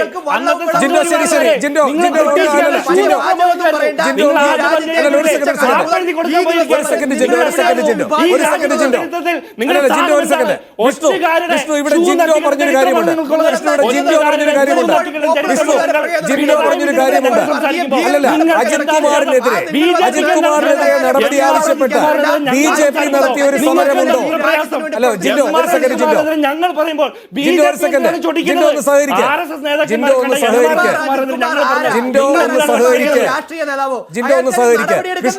വിഷ്ണു ഇവിടെ ജിൻഡോ പറഞ്ഞ കാര്യത്തിന് മറുപടി, അതായത് അജിത്തിനെ മാറ്റണമെന്ന് പറഞ്ഞ് വിഷ്ണു സംസാരിച്ചോളൂ. ഈ ജിൻഡോ പറഞ്ഞൊരു കാര്യമുണ്ടല്ലോ, അജിത് കുമാറിനെ മാറ്റണമെന്ന് പറഞ്ഞ് നിങ്ങൾ നടത്തിയ ശക്തമായ ഒരു സമരമേത്? ഈ രാജ്യം മുഴുവൻ ഞങ്ങൾക്ക് RSS-നും BJP പ്രവർത്തിക്കാൻ കോൺഗ്രസിന്റെയും CPM-ന്റെയും ഒരു അച്ചാരവും ഞങ്ങൾക്ക് വേണ്ടത്. ഞങ്ങൾ സ്വയം ഈ രാജ്യത്ത് സംഘടനാ പ്രവർത്തനം ചെയ്ത് ജനങ്ങളുടെ ഇടയിൽ അംഗീകാരം നേടിയവരാണ്. അതുകൊണ്ടാണ് നരേന്ദ്രമോദി മൂന്നാമതും പ്രധാനമന്ത്രിയായത്. ഈ രാജ്യത്തെ ബഹുഭൂരിപക്ഷ സംസ്ഥാനങ്ങളിൽ ഞങ്ങൾ ഭരിക്കുന്നത്. നിങ്ങൾ എത്രയോ നാളായി പ്രതിപക്ഷത്തിരുന്നു കൊണ്ട് ഞങ്ങളെ എതിർക്കുന്നു. നിങ്ങൾക്ക് എന്താ ചെയ്യാൻ കഴിയുന്നത്? കാരണം ജനങ്ങളുടെ ഹൃദയത്തിൽ നിന്ന് നിങ്ങളില്ല, ഹരിയാനയിൽ നിങ്ങളില്ല, ഇപ്പോൾ മഹാരാഷ്ട്രയിൽ പോലും നിങ്ങൾ ദാരുണമായി പരാജയപ്പെട്ടു പോയി. അവിടെ ആരാ നിങ്ങളെ പരാജയപ്പെടുത്തിയത്? ഈ രാജ്യത്തെ ജനങ്ങളാണ്. നിങ്ങളൊരു അജിത് കുമാറിന്റെ പേര് പറഞ്ഞുകൊണ്ട് RSS-നെയും BJP-യും ഒക്കെ അങ്ങ് കെട്ടാനൊന്നും നോക്കണ്ട. നിങ്ങളാണ് ഈ രാജ്യത്ത് ഭീകരവാദ പ്രവർത്തനത്തിന് വെള്ളവും വളവും നൽകുന്നത്. അല്ലല്ല, ഇത് AN രാധാകൃഷ്ണന്റെ യുക്തിയാണ്. പാലക്കാട്ടെ തോൽവിയുടെ ആഘാതത്തെ പറ്റി ചോദിക്കുമ്പോൾ മഹാരാഷ്ട്രയിലെ ചർച്ച ചെയ്യേണ്ടത് എന്ന് പറയുന്ന AN-ന്റെ യുക്തിയാണ്. അല്ല, ഒരു സെക്കൻഡ്, ഞാനതിലേക്കല്ല പോകുന്നത്. വിഷ്ണു, ഇവിടുത്തെ ചോദ്യം അജിത് കുമാറാണല്ലോ വിഷയം. അജിത് കുമാറിനെ മാറ്റാനുള്ള നിലപാട് നിങ്ങൾ ശക്തമായി പറഞ്ഞ ഒരു സന്ദർഭം പറയൂ. അല്ലല്ല, ഒരു സന്ദർഭം പറയൂ. പിന്നെ RSS-ന്റെ ഡീപ് സ്റ്റേറ്റായി കേരളം മാറുന്നു എന്നാണ് ജിൻഡോ പറയുന്നത്. RSS-ന് അവരുടെ അജണ്ടകൾ നടപ്പാക്കാൻ അധികാരം വേണ്ട. അവർ അധികാരത്തിലിരിക്കുമ്പോഴോ, അവർ അധികാര രാഷ്ട്രീയത്തിന്റെ ഭാഗമല്ല, അവരുടെ പാർട്ടിയായ BJP അധികാരത്തിലിരിക്കുമ്പോഴോ അല്ല ബാബറി മസ്ജിദ് തകർക്കപ്പെടുന്നത്. അപ്പോൾ BJP അധികാരത്തിൽ വരേണ്ടതില്ല, RSS അതിനുവേണ്ട നീക്കങ്ങൾ നടത്തേണ്ടതില്ല. ഒരു സ്റ്റേറ്റിനെ അട്ടിമറിക്കാൻ നിങ്ങൾക്ക് കഴിയും, ഒരു സ്റ്റേറ്റിലേക്ക് നുഴഞ്ഞു കയറിക്കൊണ്ട്. അതാണ് ആദ്യഘട്ടം. അടുത്തത് മാത്രമാണ് ജനങ്ങൾ കൂടി പങ്കെടുക്കുന്ന ജനാധിപത്യ സംവിധാനത്തിലുള്ള നിങ്ങളുടെ ഇടപെടൽ. അല്ലല്ലോ, ഒരു സെക്കൻഡ്, അതാണ് ജിൻഡോയുടെ ചോദ്യം. അപ്പോൾ അതിന്റെ ആദ്യഘട്ടമായി കേരളത്തെ ഒരു ഡീപ് സ്റ്റേറ്റ് ആക്കുന്ന പ്രവൃത്തി, അതിലെ ഒരു പ്രധാനപ്പെട്ട മേഖലയാണ് പോലീസ്. അവിടെ നിങ്ങൾ നുഴഞ്ഞു കയറിയിരിക്കുന്നു. ആ നുഴഞ്ഞു കയറ്റക്കാരുടെ മുഖമാണ് എം.ആർ. അജിത് കുമാർ. ഇതാണ് ജിൻഡോയുടെ വാദം. അങ്ങയുടെ മറുപടി എന്താണ്? വേണു, ഈ രാജ്യത്ത് എത്രയോ വർഷക്കാലമായി 99 വർഷമായി RSS പ്രവർത്തിക്കുന്നു. ഞങ്ങൾക്ക് വളരാൻ ഇവിടെ ഒരു ഭരണകൂടത്തിന്റെയും പിന്തുണ വേണ്ട. ഈ രാജ്യത്ത് ഈ പറഞ്ഞല്ലോ, ഞങ്ങൾക്ക് ഒരു സ്വാധീനവുമില്ലാത്ത സംസ്ഥാനങ്ങളിൽ പ്രചാരകന്മാരെ അയച്ച് സാധാരണക്കാരുടെ വീടുകളിലേക്ക് ചെന്ന് ജനങ്ങളോട് ബന്ധപ്പെട്ട് പ്രവർത്തിച്ചവരാണ്. ഞങ്ങൾക്ക് ഒരിടം നുഴഞ്ഞു കയറേണ്ടത് പോപ്പുലർ ഫ്രണ്ടുകാർക്ക് കോൺഗ്രസിലേക്കും കോൺഗ്രസുകാർക്ക് പോപ്പുലർ ഫ്രണ്ടിലേക്കുമാണ്. അല്ലാതെ ഞങ്ങൾക്കൊരിടം നുഴഞ്ഞു കയറേണ്ട. കാശ്മീർ മുതൽ കന്യാകുമാരി വരെയുള്ള ഈ നാട്ടിലെ മുഴുവൻ സ്ഥലത്തും ഞങ്ങൾക്ക് പ്രവർത്തകരും ജനങ്ങളുമുണ്ട്. ഞങ്ങൾ ഭാരതീയ ജനതാ പാർട്ടി തെരഞ്ഞെടുപ്പിൽ മത്സരിക്കുന്നു. RSS സംഘടനാ പ്രവർത്തനം രാജ്യത്തിന്റെ ഈ ഇവിടെ ജിൻഡോ പറയുകയാണ്, ഒരു ADGP ചോദ്യങ്ങളെ നേരിടുന്ന ഘട്ടത്തിൽ പറയുകയാണ്, ഒരു പ്രത്യേക മതവിഭാഗം എനിക്കെതിരെ നീങ്ങുന്നു എന്ന്. അങ്ങനെ സംസ്ഥാനത്തിന്റെ DGP, ക്രമസമാധാന ചുമതലയുള്ള DGPയുടെ അല്ല, ഒരു സെക്കൻഡ്, DGPയുടെ അസ്തിത്വം പോലും സംശയനിഴലിലാക്കുന്നു. അദ്ദേഹം ഒരു പ്രത്യേക സമുദായത്തിലാണ് ജനിച്ചത് എന്നതുകൊണ്ട്. അല്ലല്ലോ, ഒരു സെക്കൻഡ്, ജിൻഡോ പറയുകയാണ് ഒരു പ്രത്യേക മതവിഭാഗത്തിലുള്ള 6 CIമാർക്ക് സസ്പെൻഷൻ നേരിടേണ്ടി വരുന്നു എന്ന്. നിങ്ങളുടെ അല്ലല്ലോ, ഒരു സെക്കൻഡ്, ഈ ദത്താത്രേയ വിരാജിച്ച ക്യാമ്പിന്റെ എല്ലാ ചുമതലകളും വഹിച്ചിരുന്നത് ആരാണ്? മുൻപ് ഈ പോലീസ് സേനയിൽ ഉണ്ടായിരുന്ന SP ആയ ഉണ്ണിരാജ. അപ്പോൾ ഒരു നിക്കർ മാറ്റിയിട്ട് വേറൊരു നിക്കർ എടുത്ത് ഇടുകയാണ് വിരമിച്ചതിന് ശേഷം. ഈ വ്യക്തി അപ്പോൾ ഈ സർവീസിലിരിക്കുമ്പോൾ ഈ മതവിവേചനം കാട്ടിയിട്ടില്ല എന്ന് എങ്ങനെ കരുതാൻ കഴിയും? അജിത്ത് ഇപ്പോൾ കാട്ടിക്കൊണ്ടിരിക്കുകയല്ലേ എന്ന് അത് എങ്ങനെ നിഷേധിക്കാൻ കഴിയും? അപ്പോൾ ഇവിടെ കഴിഞ്ഞാൽ പിന്നെ നിങ്ങളുടെ വിദ്യാമന്ദിറിൽ നിങ്ങളുടെ ക്യാമ്പ് സംഘടിപ്പിക്കാനുള്ള ചുമതല. ഇങ്ങനെ കേരള പോലീസ് പോകുന്നു എന്നതാണ് നിങ്ങൾ തന്നെ ചൂണ്ടിക്കാട്ടുന്ന അനുഭവങ്ങൾ. അല്ല, കേരളത്തിൽ ആരൊക്കെ നിക്കർ മാറ്റുന്നു എന്ന് നോക്കിക്കൊണ്ടിരിക്കുന്നത് കോൺഗ്രസ്സുകാരാണ്. അത് ഞങ്ങളുടെ പണിയല്ല. ജിൻഡോ ജോണിനും KPCCക്കൊക്കെ ഇതാണ് പണിയെന്ന് ഞങ്ങൾക്കിപ്പോൾ വേണുകൂടി പറഞ്ഞപ്പോഴാണ് വ്യക്തമായത്. പിന്നെ ഞങ്ങൾക്ക് ഈ രാജ്യത്ത് ഞങ്ങൾ നേരത്തെ തന്നെ പറഞ്ഞിരിക്കുന്നു, ഞങ്ങൾ എല്ലാ മേഖലയിൽപ്പെട്ട നേതാക്കന്മാരെയും IASകാരെയും IPSകാരെയും ഒക്കെ കാണും. ഇപ്പോൾ എത്രയോ റിട്ടയർഡ് ഉദ്യോഗസ്ഥന്മാർ, IASകാർ IPSകാരൊക്കെ BJPയിലേക്ക് വരുന്നു. അത് ഒരു ദിവസം കൊണ്ടല്ല. ഞങ്ങൾക്ക് പല കാലഘട്ടങ്ങളിലും ഞങ്ങൾ ഈ സമൂഹത്തിലെ എല്ലാ വിഭാഗ ജനങ്ങളുമായി ഞങ്ങൾ സംവദിക്കാറുണ്ട്. അവരെല്ലാം ആശയത്തിൽ പ്രചോദിതരായി ഞങ്ങളോടൊപ്പം വരാറുണ്ട്. പിന്നെ ഒരു കാര്യം പറയട്ടെ, വേണു തന്നെ നേരത്തെ പറഞ്ഞു, ഹരിയാനയിലും മധ്യപ്രദേശിലും ഞങ്ങൾ ഇപ്പോൾ വിജയിച്ചത് എന്തോ വലിയ വിഷയമുണ്ടായതിനു ശേഷമാണ്. ഞങ്ങൾ RSSന്റെ എന്ന മാതൃസംഘടനയിൽ പ്രവർത്തിക്കുകയാണ് BJPക്കാർ. BJPയിലെ 90% ആൾക്കാരും പ്രധാനമന്ത്രികൾ ഉൾപ്പെടെ RSSന്റെ പ്രചാരകന്മാരായും പ്രവർത്തകരായും ഒക്കെ വന്നവരാണ്. ഞങ്ങൾക്ക് ഇവിടെ ആരുടെയും അച്ചാരം വേണ്ട. എല്ലാ കാലഘട്ടത്തിലും വിധ്വംസക ശക്തികളുമായി ഞാൻ പറഞ്ഞത് ഇന്ത്യൻ എക്സ്പ്രസിന് നദ്ദ കൊടുത്ത വിവാദ അഭിമുഖമാണ്. അതായത് ഇപ്പോൾ സ്വന്തമായി തന്നെ വിജയിക്കാനുള്ള കെൽപ്പ് BJPക്ക് ഉണ്ടായെന്ന്. അങ്ങനെയാണ് നിങ്ങൾക്ക് ഉണ്ടായിരുന്ന 2014 ഭൂരിപക്ഷം, പിന്നീട് അതിനുശേഷം ഭൂരിപക്ഷം വർദ്ധിച്ച 2019, പിന്നെ കേവല ഭൂരിപക്ഷം നഷ്ടപ്പെട്ട 2024 അവസ്ഥ. ഇതിലൊരു മാറ്റമേ ഉള്ളൂ, RSS എവിടെയായിരുന്നു 2024 എത്തുമ്പോഴെന്ന്. അതാണ് ഞാൻ ചൂണ്ടിക്കാട്ടിയത്.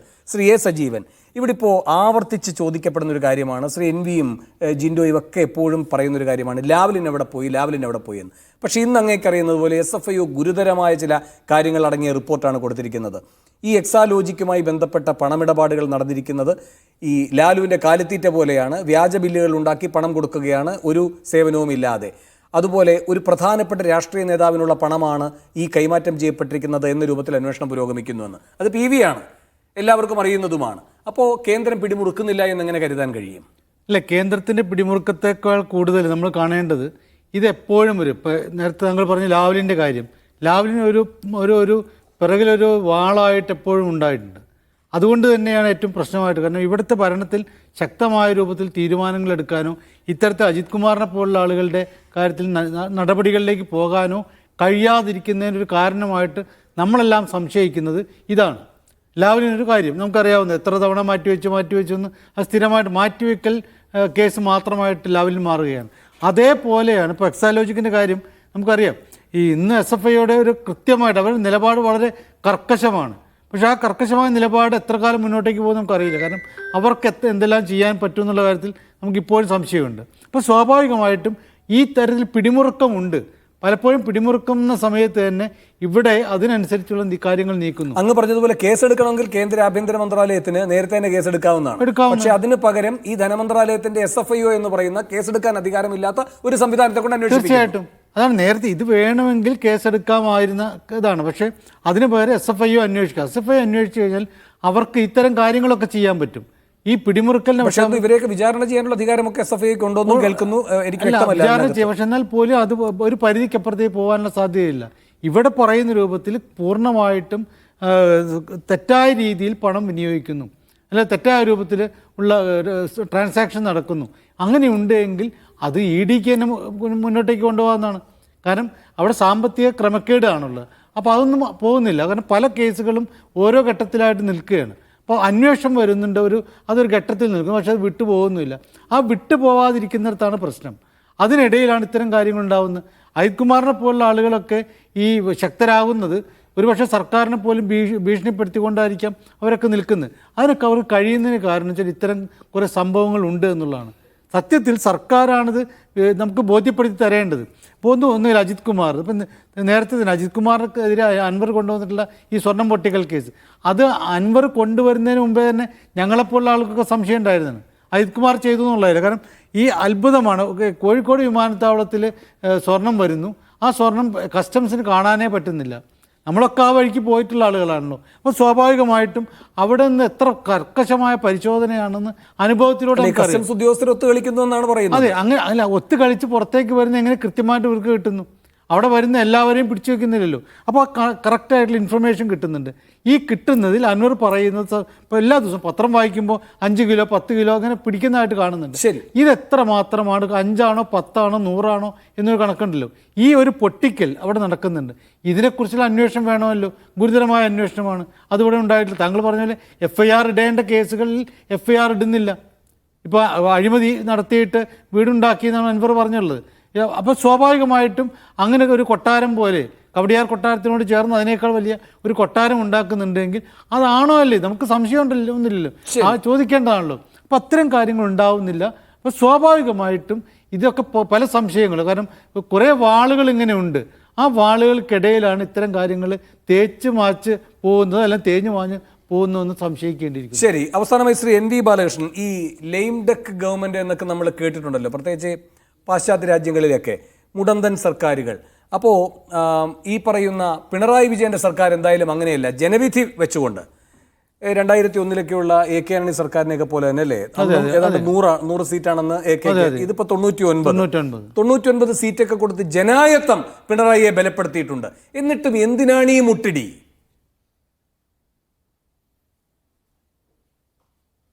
എന്തിനാണ് ഈ മുട്ടടി എന്ന് ചോദിച്ചതിന്റെ ഉത്തരവാണ് നേരത്തെ ഇവിടെ പലതവണയായി വിശദീകരിച്ചത്. ഞാനതിന്റെ ഒരു സർക്കാരിനെ ഉപയോഗിച്ചിട്ട് സംഘപരിവാറിന് വേണ്ടിയുള്ള കാര്യങ്ങൾ ചെയ്യുന്നു എന്നുള്ളതാണല്ലോ ഇത്ര നേരം നമ്മൾ ചർച്ച ചെയ്തൊരു ആക്ഷേപം. ഇന്നിപ്പോ നമ്മൾ ഒരു പുതിയ തലത്തിലേക്ക് എത്തിക്കഴിഞ്ഞിട്ടുണ്ടെന്നാണ് ഞാൻ കരുതുന്നത്.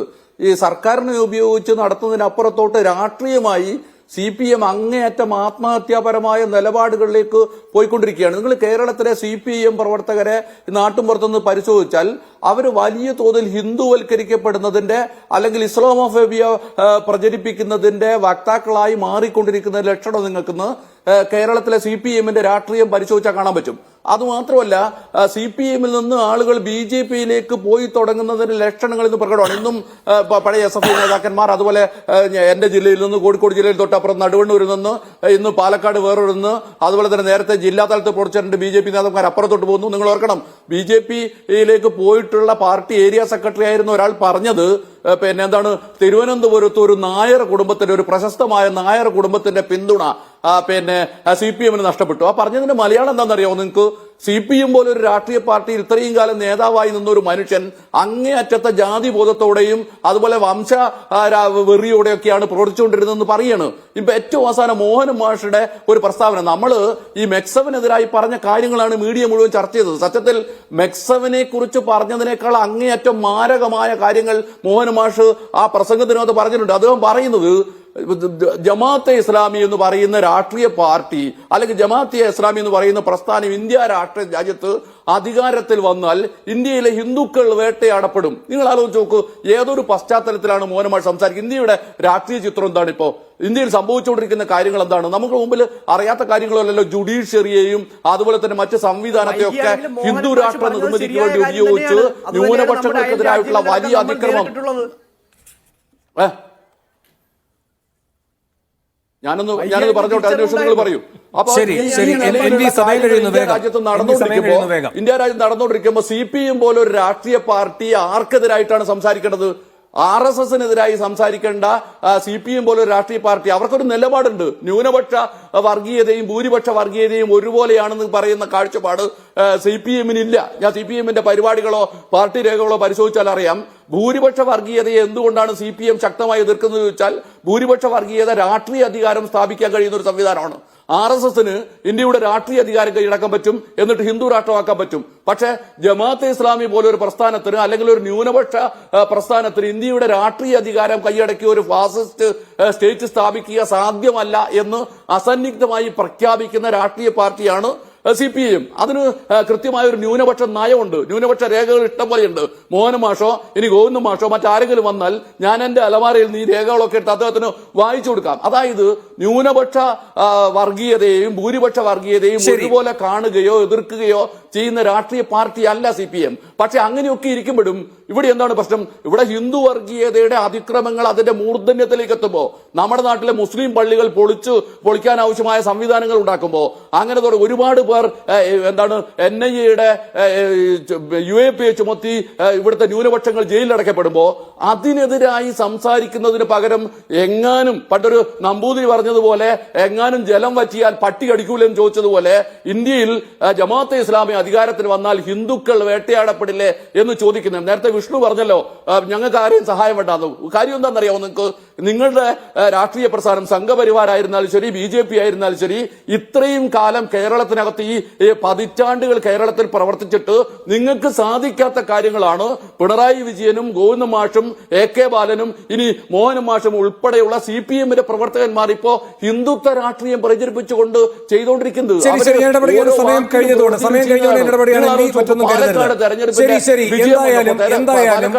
അജിത് കുമാർ പിണറായിയുടെ ഐശ്വര്യമായിരിക്കും, പക്ഷേ തുടർഭരണത്തിന്റെ സന്തോഷത്തിലാണല്ലോ പിണറായിയും CPM ഒക്കെ. ആ തുടർഭരണം കിട്ടിയത് 2021 മെയ് 2-നാണ്. അതേ ദിവസം ജനവിധി വന്ന മറ്റൊരു സംസ്ഥാനവുമുണ്ട്. CPM 34 വർഷം ഭരിച്ച ബംഗാളിലെ തെരഞ്ഞെടുപ്പ് ഫലം.